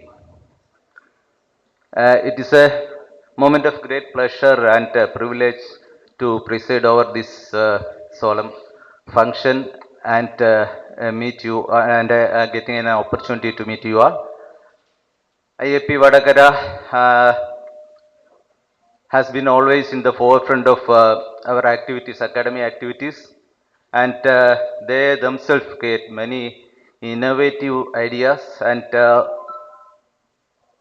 this time also, they, under the able leadership of Dr. Prashant and Dr. Naushid, they have organized it incredibly well. And kudos to Vadagara, and I congratulate Team Vadagara for organizing this conference in exceptionally well. Also, we are conducting this conference jointly with our ECHG and ECHG group and PAI together. And I must thank Dr. Jijo and Dr. Jose for organizing and supporting this conference in a big way. Also, one more thing I have to say, that is about our group, our ECHG. Before concluding, I must say that ECHG, we are trying to increase membership of ECHG, because ECHG is only a group still, and we have almost around 600, I think, around 590, 600 odd members in ECHG.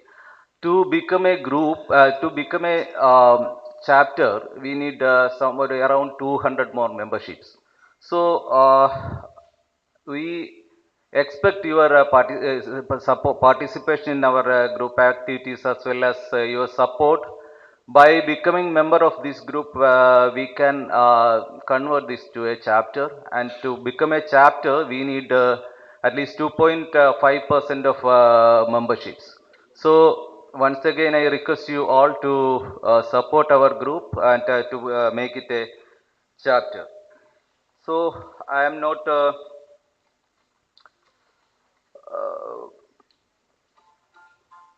no, that is the main thing I must say. And I am concluding, and there is no space for a long speech here, because there are so many eminent personalities are waiting in the row.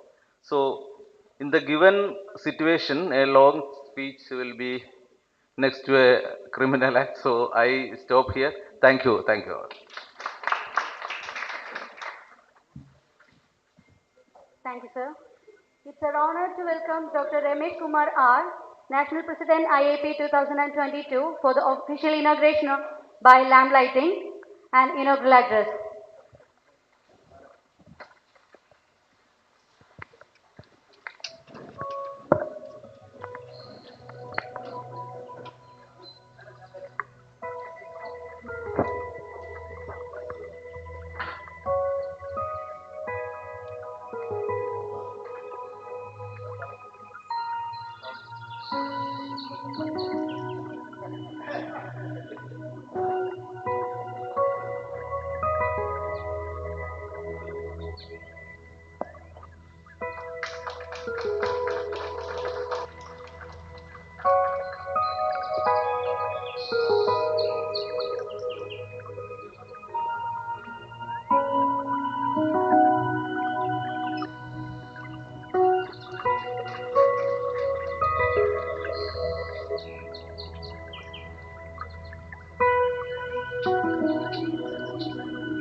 I humbly request Dr. Ramesh Kumar R., National President IAP 2022 for the inaugural address.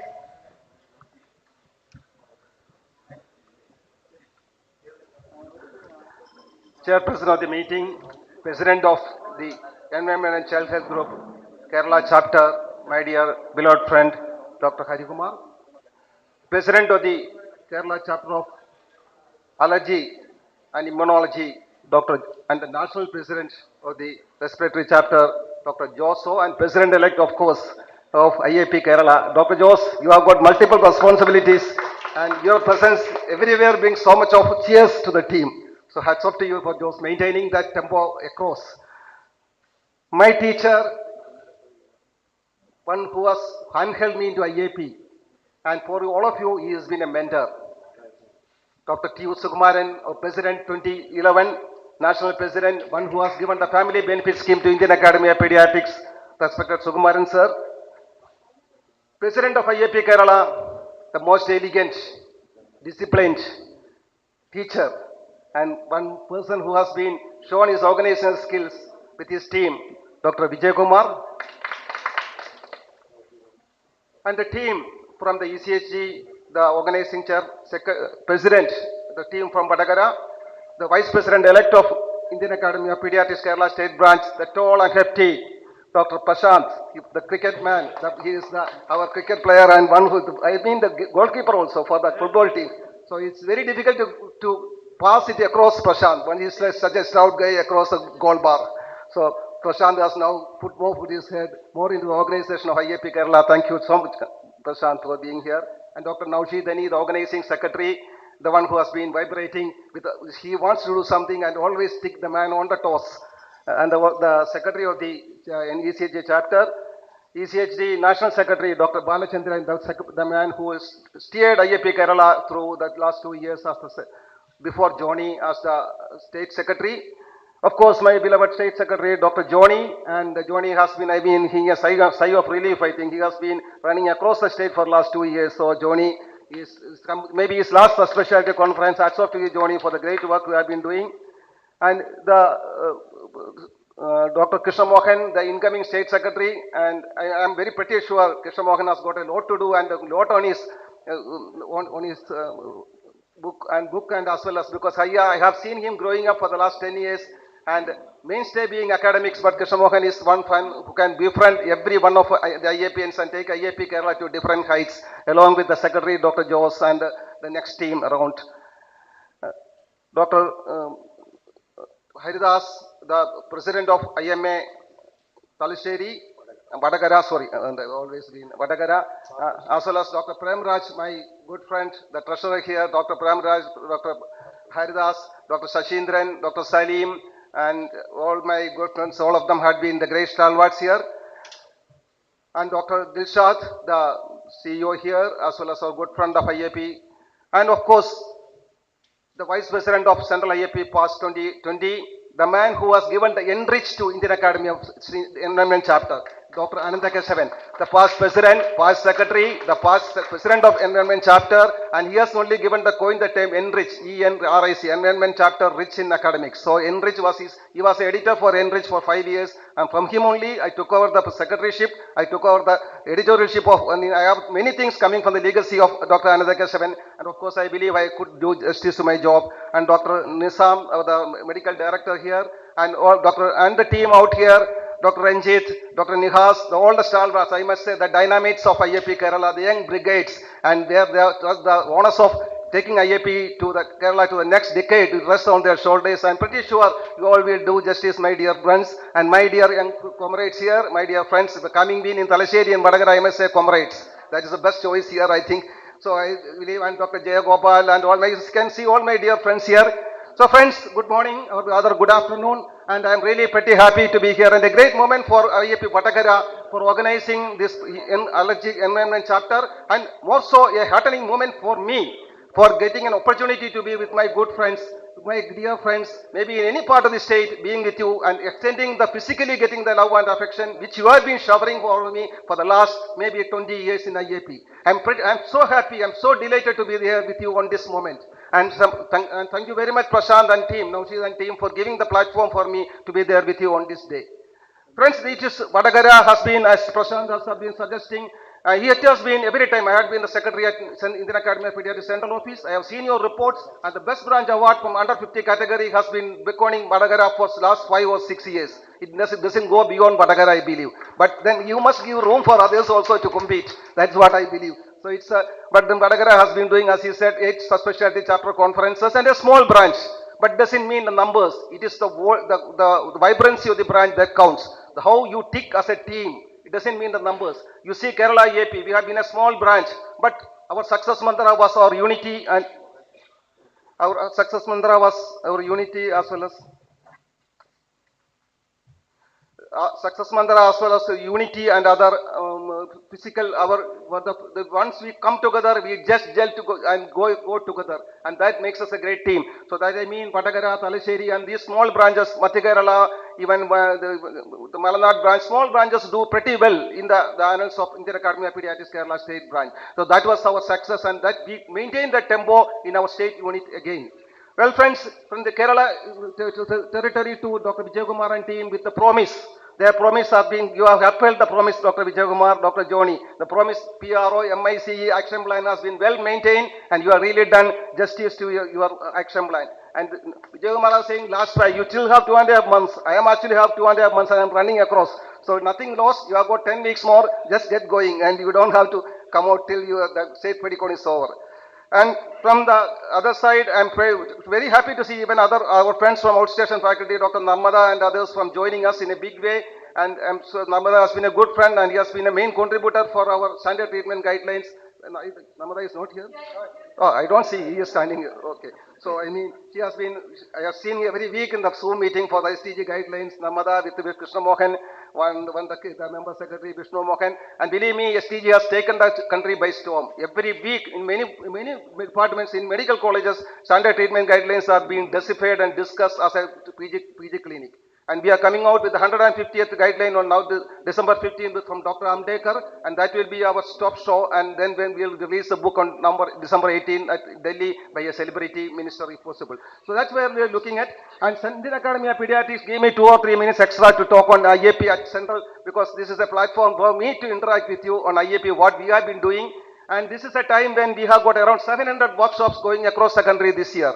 200 from tuberculosis eradication program, 200 from ECD, and another 350 from the presidential action plan. Believe me, 13 or 14 modules are there. If you touch, talk, if you speak about anything, everything is included. Endocrinology, gastro, and the first time these are included in Central AP action plan.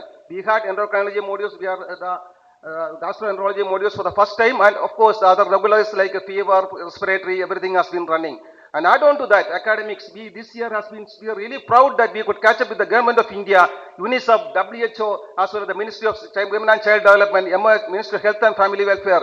We had the under 5 mortality rate project 25 by 2025 capturing the attention of the entire country in the government ministry. And now, the next week, November 14, Children's Day, we are opening up our charity work also from the Indian Academy of Pediatrics in Barambangi district of UP, near Lucknow. we are going to have the 100 families of every district, 50 districts are being selected. IAP superhero kits or Sahayata kits are being distributed in this.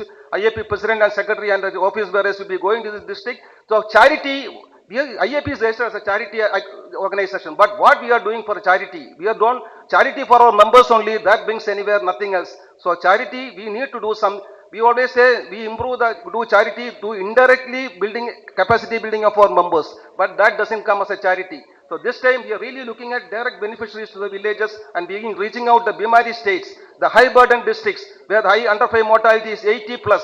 In Kochi it is only 8, but in Uttar Pradesh, Budan it is 88. 88 children born out of 1000 children, they do not celebrate their 5th birthday in that particular district. See what an alarming bad figure, and it sounds very bad for us. So we need to look at high burden districts, and this is where IAP has been focusing this year. And along with that, we have been doing a lot of other academic activities, the standard treatment guidelines, and then tomorrow, the Diwali day, the festival of lights will bring you something else, there's something called a PEAT card. We are releasing the mobile app PEAT card tomorrow evening. The PEAT card is one app, which is sent as a link to you. You install the app, one time installation in your mobile. And again, from that through, you click on the app, just like use your yatra.com or Make My Trip. You click on that app, you can directly access to IAP website. We have home-based website is there, the IAP, Indian Pediatrics, the immunization site, NRP, and the BLS, any website. And add on to that, we are having you can update your membership, and add on to that, this will give a loyalty service to IAP members. We are already worked up with the main hospitality industry sector. The JP books will give you 40% discount, up to date will give you 25% discount, clinical key will give you 30% discount, and believe me, Vistara and Indigo are already there. You get all peripheral fringe benefits from Vistara, free cancellation, free meals from Vistara if you go through booking from the Indian Pediatric. So this is where we want to the IAP family members also to be enthused about IAP membership. What you are doing for IAP. So we need the family members also to talk good about IAP. They should also be proud about their spouses being IAP members. So the youngsters must be enthused by joining IAP. So we are talking about, we are exploring every aspect where we can be viable live as an organization apart from academics. So this year has been most satisfying for us, and I believe the IAP legacy will continue, and especially my success mantra has been my Kerala state, my home branch, IAP Kerala. Thank you, my dear friends in IAP Kerala, IAP Vadagara here. You all have been my strength, and you have given me the immense courage and conviction to go ahead in the IAP schemes at the Central IAP. Thank you very much, and wish you all the best. The Diwali, the festival lights will bring you much more cheer and joy in your life and life ahead. Once again, my congratulations and guys to IAP Vadagara branch. Gratitude to you for giving me this platform to physically enjoy with my teacher Sukumaran sir, Vijay Kumar, Devos, and all my dear friends, all of you sitting here and making a day with you. Thank you very much. Jai IAP, Jai Hind. Thank you so much, sir. Thank you for gracing us with your presence. I would like to invite Dr. M. Muralidharan, past IMA Vice President Kerala, to the dais to felicitate Dr. Ramesh Kumar R., National President IAP 2022.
Thank you, everyone.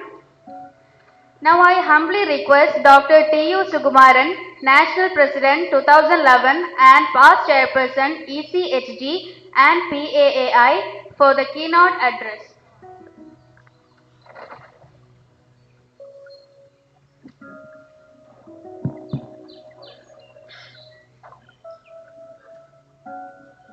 Beloved chairperson of this conference, my close friend, Dr. Hari, chief guest of the day, my student, colleague, and friend, Dr. Ramesh Kumar, National President Central IAP, Dr. Prashant Pavitran, the President of IAP Vatagara, Dr. Vijay Kumar, State President, Dr. Jose, IAP Kerala President-elect, all my beloved friends on the dais, off the dais, my beloved brothers and sisters of the Academy, and my dear friends. It gives me great pleasure and privilege to be here, to be with you, to participate in the inaugural function of Aller Envicon, the combined conference of allergy chapter and also the pediatric allergy and applied immunology chapter of Indian Academy of Pediatrics, Kerala State Branch, organized by IAP Vatagara Branch, IAP Kerala, the state chapters of PAI, and also the Environment Chapter of Indian Academy of Pediatrics. I have great pleasure to congratulate the IAP Vatagara for the fantastic conference they have arranged. Please give them a loud round of applause. I am very, very happy that my beloved friends and who are brought up by me in Indian Academy of Pediatrics is there Dr. Ramesh Kumar, Dr. O. Jose, then Dr. Ananda Keshavan, and all others are here. So I am very, very happy to be here with you for this in this moment. And I am supposed to give a keynote address. I think there is no time for a keynote address, but still we are having a combined meeting of allergy chapter and also the environmental chapter of Indian Academy of Pediatrics. All allergic disorders, there is an interaction between gene and environment. Gene and environment is very, very important. So there is a combination of allergy chapter and environmental chapter is taking place. And also, I am very, very happy that Dr. Ramesh Kumar is there as the National President of Indian Academy of Pediatrics. He has done wonderful work, wonderful academic work, social work, and charity works. My hearty congratulations to Ramesh Kumar also. And I was very, very happy that today we are conducting a DADS program also. This is called, this program is the brainchild of Dr. Ramesh Kumar. I am very, very happy to participate in this DADS program. And Allergy and Immunology chapter of Indian Academy of Pediatrics has done lot of modules, including IRCTM. IRCTM stands for allergy, IRCTM stands for allergic rhinitis and comorbidities module. We have got the ADEX module, we have got the CARE module, CAD module, and lastly the DAD module. I'm very, very happy that this module is running throughout the country also. And as you all know, air pollution is an important culprit in all the allergic disorders in children.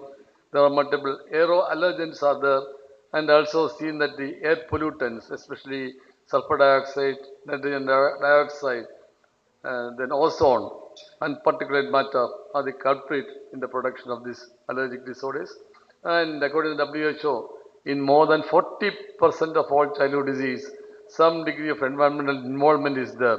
So, as pediatricians, you must take a detailed history in all your patients. You must take a detailed history of indoor pollution and outdoor pollution in all pediatric problem, because in most of the problems there is an allergic component is there, there is an environmental component is there.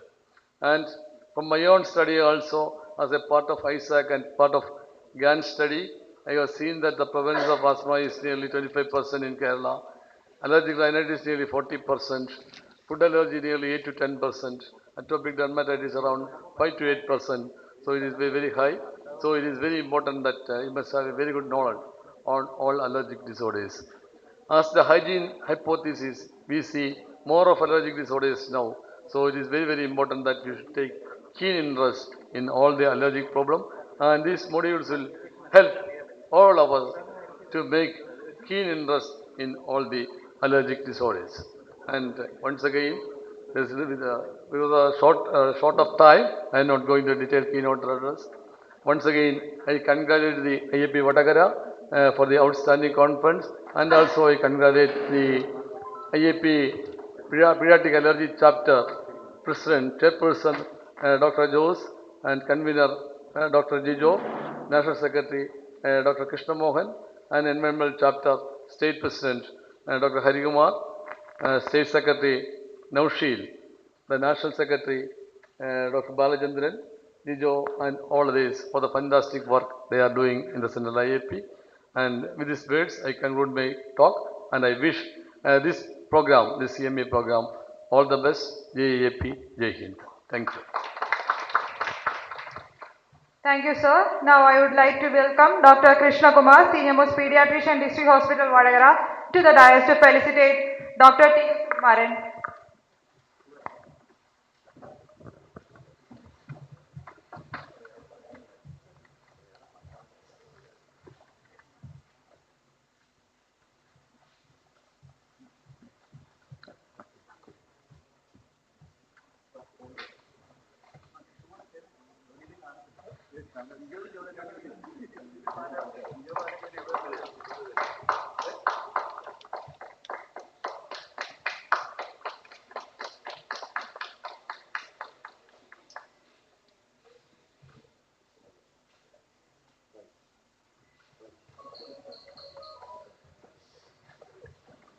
Thanks to all. Next, we welcome Dr. Vijay Kumar M., State President of IAP, to address the gathering. Respected President IAP Vadagara Dr. Prashant, Dr. Harikumar, Chairperson ECHC Kerala, and my dear Dr. Ramesh Kumar, National President of IAP 2022, Sukumaran Sir, National President 2011, and Dr. Jose, the President-elect, and my best friend and the man behind all our programs in Kerala, Dr. Johnny Sebastian, Secretary of IAP, Dr. Dilshad, Dr. Balachandar, Dr. Krishna Mohan, Dr. Jijo, Dr. Premraj, Dr. Naushid, my classmate and the past Vice President of IAP, National IAP Anandakeshavan, and Dr. Ranjit, Dr. Nihas, Dr. Narmada, and all my seniors and my best friends. And it is a happy moment for me because to be as a part of this combined meeting of PAAI and environmental group, because last year after our installation as president from Cochin, actually I lit the lamp first as the president in the subspecialty chapter of PAIN and ECSG at Kottayam. And this happened to be the last of this program. And this year, this is the last subspecialty chapter, and I am, as a part of this chapter, I am also here. So I am very happy to lit the lamp again for this chapter.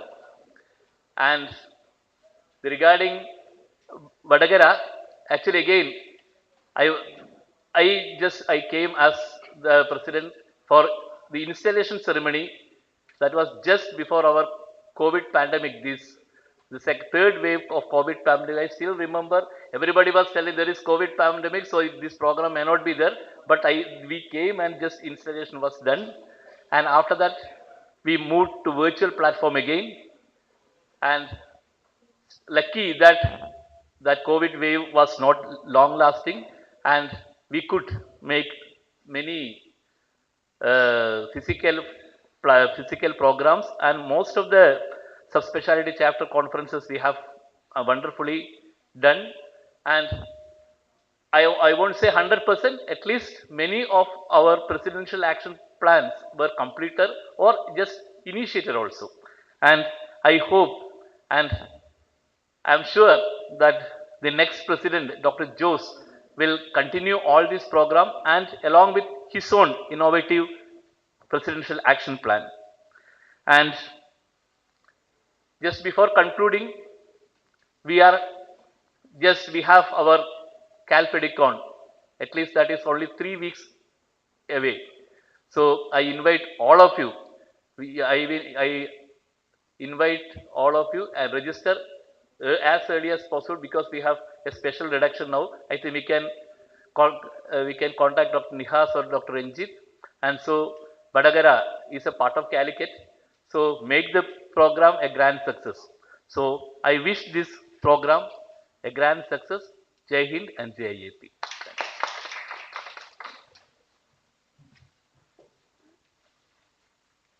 Thank you, sir. Now I would like to request to welcome Dr. Jose O, President-elect IAP Kerala 2022 and National Chairperson PAAI and State Chairperson PAI to address the gathering. Good afternoon to everybody. As we are running short of time, respected presence of today meeting, Dr. Harikumar, our chief guest today, our National President, Dr. Ramesh Kumar, my guru, my guide, and all the leaders for the members of IAP, the leader, Dr. T. Sumaran sir, IAP State President Vijay Kumar, Secretary Dr. Joni, and the organization chairperson Dr. Prashant, Secretary Dr. Naushid, Dr. Jijo, Dr. Krishna Mohan, Dr.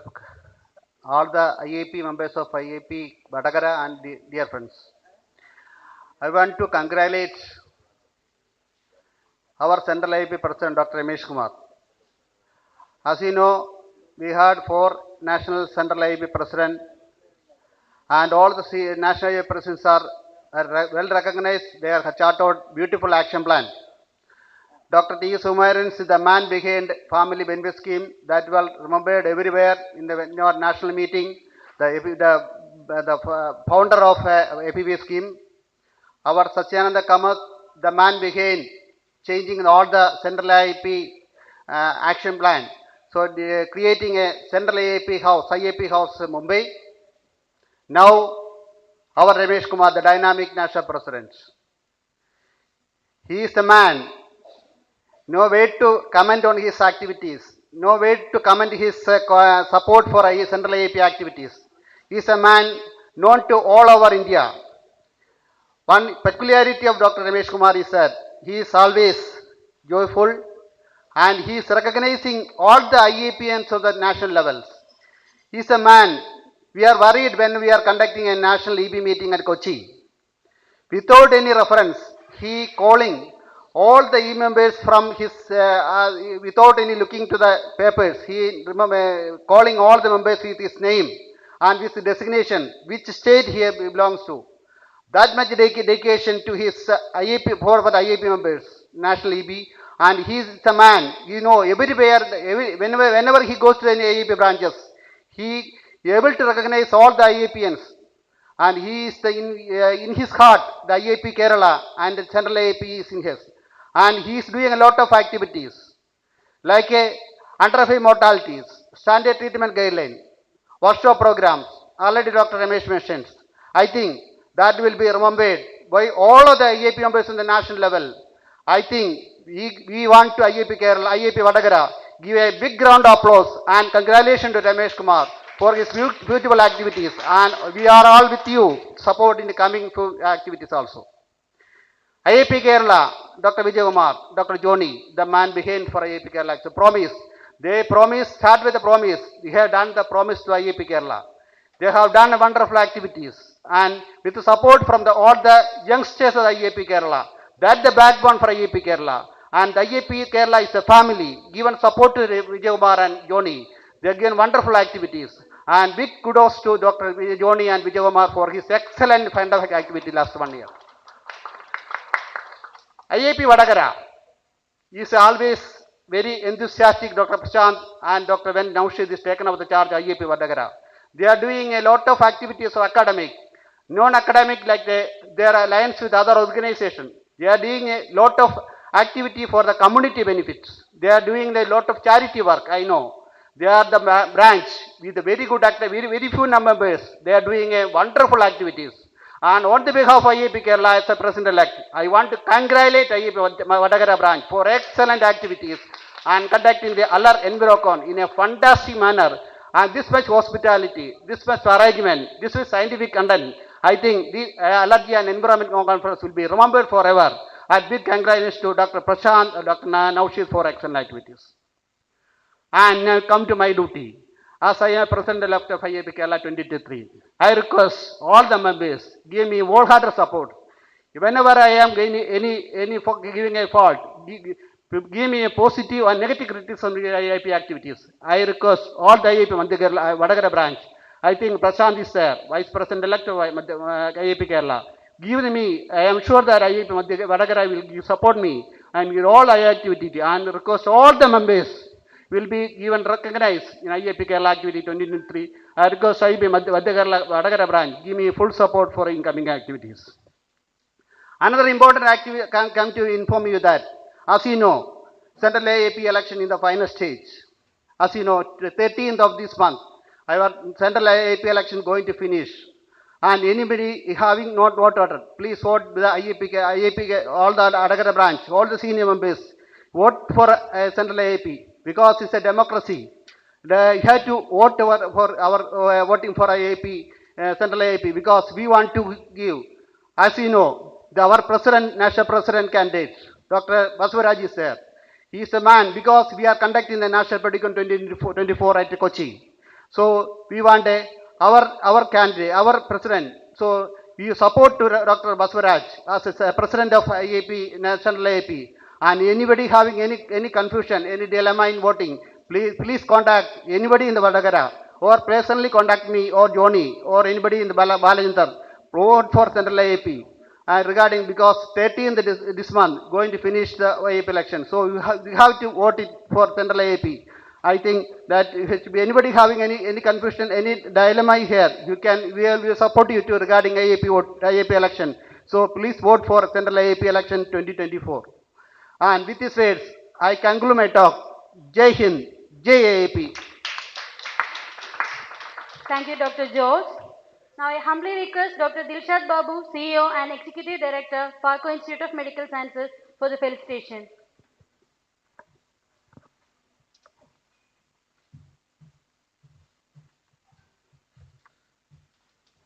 Respected Chief Guest, Dr. Ramesh Kumar Sir, the National President IAP, the panelists, delegates, ladies and gentlemen. A warm good afternoon to all. I am proud to take this privilege to felicitate the states level CME organized by IAP Vadagara, and I am proud to organize this event in PARCO Institute of Medical Science. I would like to express my sincere gratitude to the organizers of IAP Vadagara branch for the tremendous opportunity offered for PARCO. I am amazed with the theme of PED Alarmicon 2022, an environment-friendly conference. Our eminent speakers are sharing you the knowledge on the latest scientific developments with the clinical experiments in various topics. PARCO has started its operations on February 4th, 2022, that is almost 6 to 8 months back, with 5 basic specialties. In this short span of time, we have established with almost all the super specialties and we have achieved the benchmarks like 1000 plus births with support of level 3 25 bedded NICU, 5000 more admissions, 650 OP average per day, 1000 plus surgeries, and few exclusive procedures and surgeries like neurointerventional endovascular procedures, middle meningeal artery capillary embolization. Let me wind up by sharing few words to express the approach and the interest of PARCO towards the learning and the development and the knowledge sharing. We have conducted some regional, district, state and national level CMEs on ortho, neuro, and pediatric and neonatology. Hence, we will be shortly introducing our new conference hall having 300 seat capacity in coming days to become a hub of national and international CMEs in Kerala. I wish all the very best and good luck to all the speakers, and I am not wasting your quality time since towards topics and speakers are waiting. And once again, all the best. Thank you all. Thank you, Dr. Dilshad Babu. Now I invite Dr. Johnny Sebastian, State Secretary IAP, for the felicitation.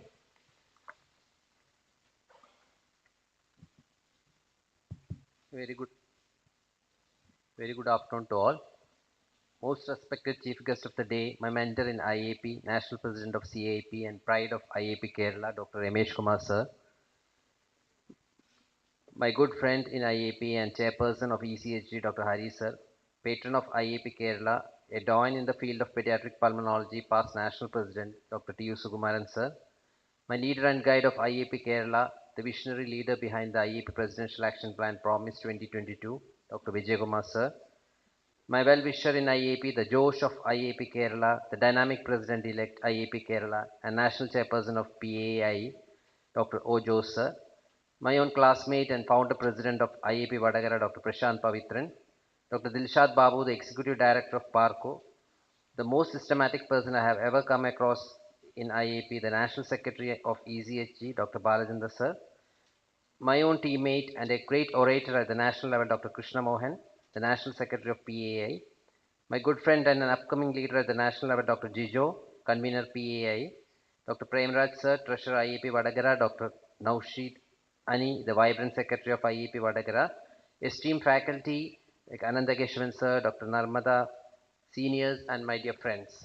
At the outset, let me congratulate the ECHG group as well as the PAI along with IAP Vadagara for arranging such a grand annual subspecialty conference today at Vadagara.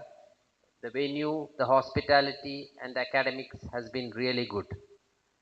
I would like all of you to give a good round of applause for the efforts they have taken being such a very small branch. And as we all know, allergy chapter as well as environment chapter were not so much significant earlier. But as we know, during the COVID times, when the infection has come down, we had only allergy and environment factors which even dramatically influence the phenotype of allergic diseases as our shelter.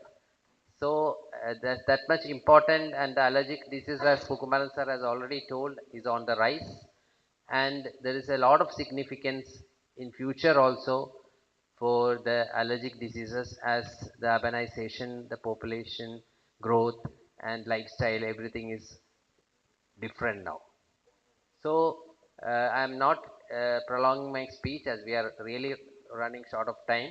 I'm grateful to each member of IAP Kerala for helping us, our team, to complete our presidential action plans on time. And this is one of our last subspecialty conferences, and we have completed all the subspecialty conference with good attendance and good academics. We had a lot of socially committed programs also running, and I wish this conference today all the very best. Thank you. Jai Hind, JIAP. Thank you, sir. Now I invite Dr. Balachandra D, National Secretary, ECHD 2021 and 2022 for the felicitation. Respected chairperson of this meeting, Dr. Hari, our respected national president, Ramesh sir, and our past national president, Sukumaran sir, our state president, Vijay Kumar sir, President-elect Jose, our organizing chairperson, Prasad, Dr. Johnny, Dr. Dilshad, Dr. KM, Dr. Jijo, Premraj sir, Haridas sir, our national vice chairperson of the ECSG, Andeshan sir, Muralidharan sir, and all seniors and friends of IAP Vadagara. First of all, let me congratulate IAP Vadagara and the PARCO team for organizing this very specialty conference, usually not taken up by branches for whatever reason. but this small branch with less than 25 members has done a very good job, and Prashant and Naushid has been on the toes, making sure that the hospitality and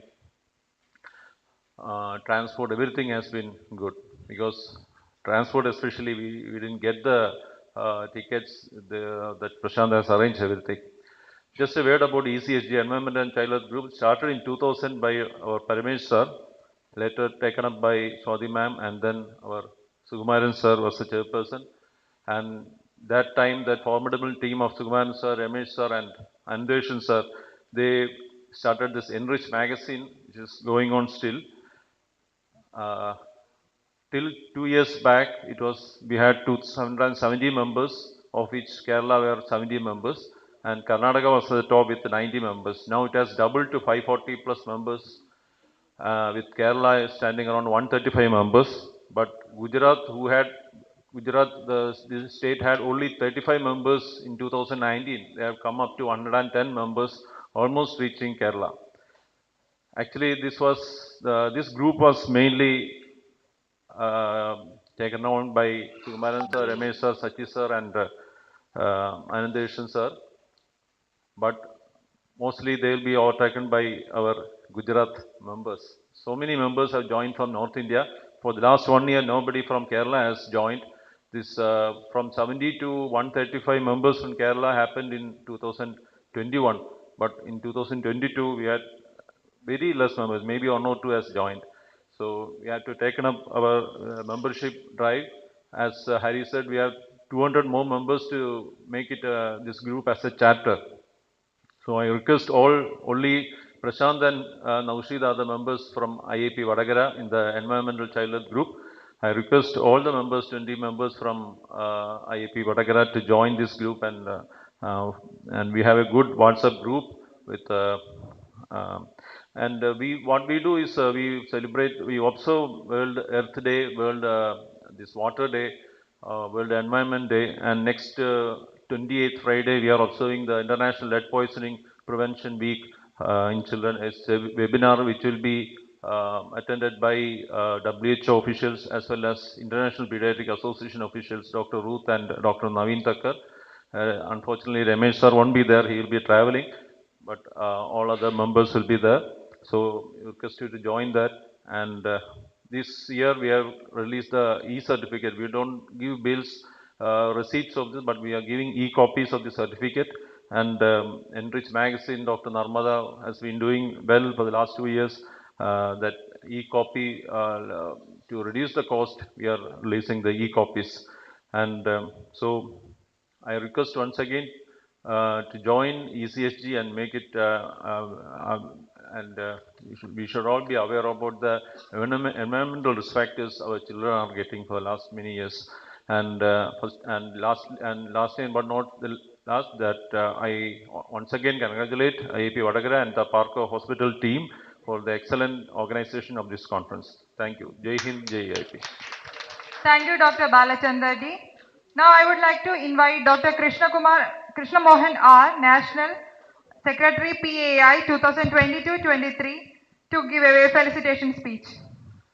Respected dignitaries on and off the dais, best wishes to the program, and I take this opportunity to thank each and everyone here, IAP members, for giving me an opportunity to serve as the State Secretary for the coming 2 years. Thank you so much.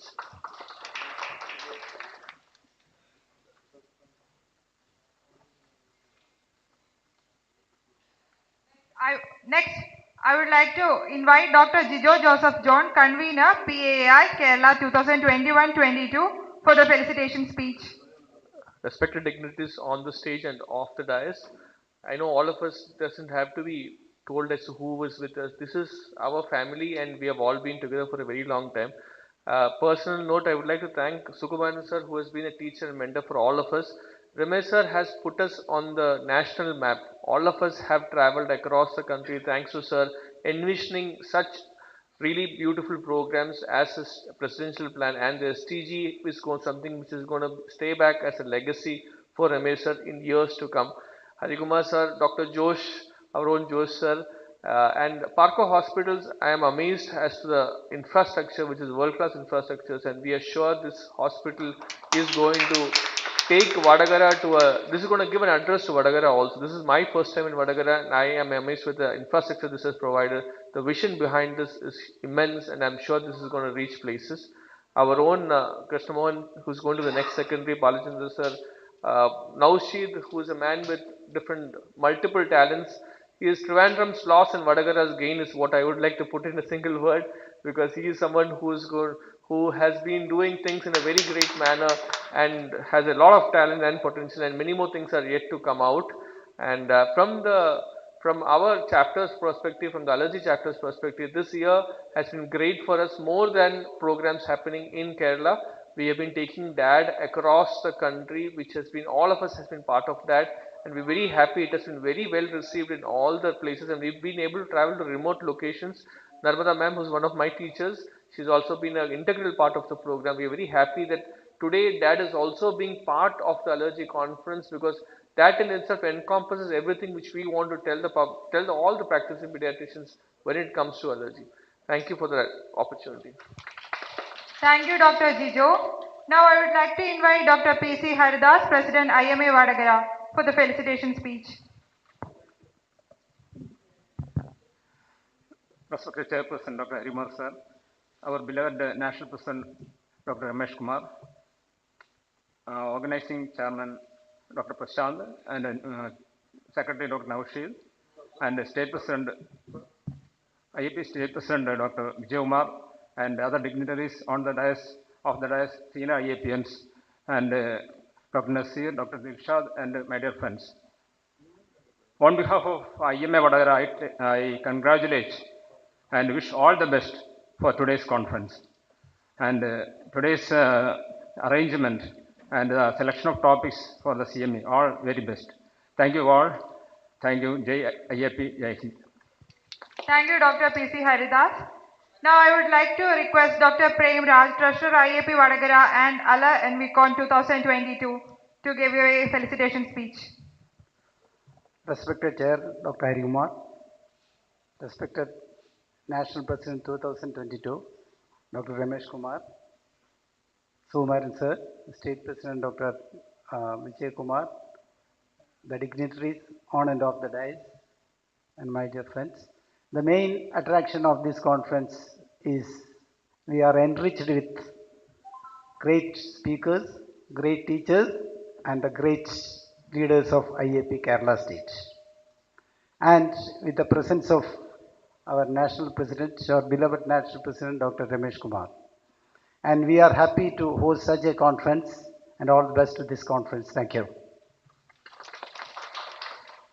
Thanks to all the respected dignitaries for the felicitation. As we have came to the end of inaugural function of PED Alar NVCon, I request Dr. Naushir Ani, Organizing Secretary and State ECHG Convener 2021 and 22 for the vote of thanks. In short of time, dignitaries of and on the dais, hi, very good afternoon to one and all. I sincerely thank each and everyone gathered here. We, the PARCO team, are glad and proud to be hosting this event. My sincere thanks to PARCO management, Executive Director Dr. Dilshad Babu, Medical Director Dr. Nasir, and our Chairman, respected Abu Bakr sir. My special thanks to my mentor, our Chief Guest, IAP National President Dr. Ramesh Kumar sir, for this valuable presence here and for gracing this occasion. Thank you, sir. I would like to thank Dr. Suman sir, National President and Chairperson of PAAI, and Dr. Jose sir, President-elect IAP Kerala 2023, and Dr. Vijay Umar sir, State President IAP, and Harikumar sir, Chairperson of ECSC Kerala. I would like to thank Dr. Johnny Sebastian sir, our Secretary of IAP Kerala, and Dr. Krishna Mohan sir, and Dr. Jijo Joseph, National Secretary of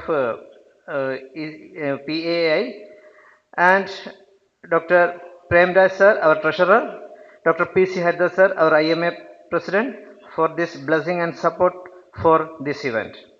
Last but not least, I especially thanks this team behind the screen, our Dr. Ansar, academic coordinator, and Dr. Anoop, and Mr. Safir, Mr. Siddharth, and Dr. Anju, Hafsa, Malida, Sona, and Nias.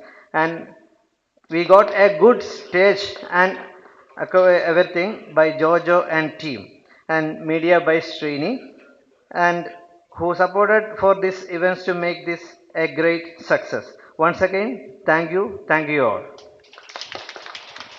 Thank you, Dr. Naushid, and thanks once again to all the dignitaries on the dais and off the dais. Now, as we have finished our inaugural ceremony, we will resume our academic sessions. It's our privilege to attend these classes by our wonderful dignitaries.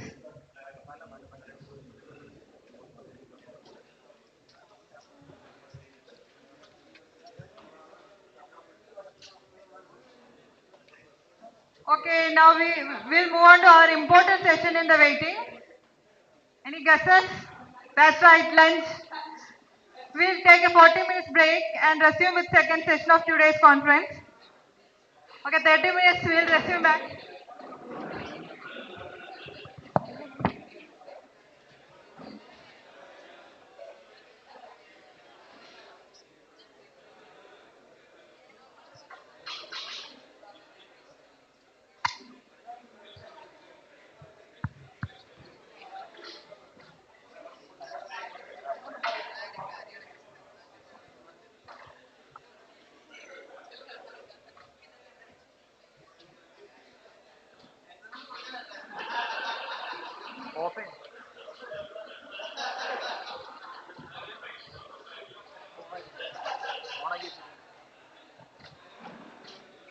ഇത് already ഉണ്ടായിരുന്നില്ലേ?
hello, hello, hello, hello, hello, hello, hello, hello, hello, hello, hello.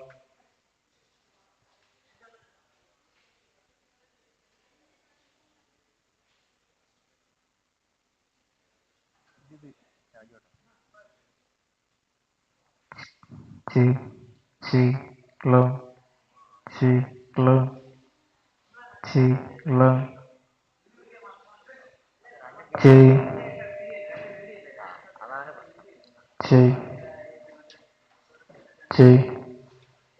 hello,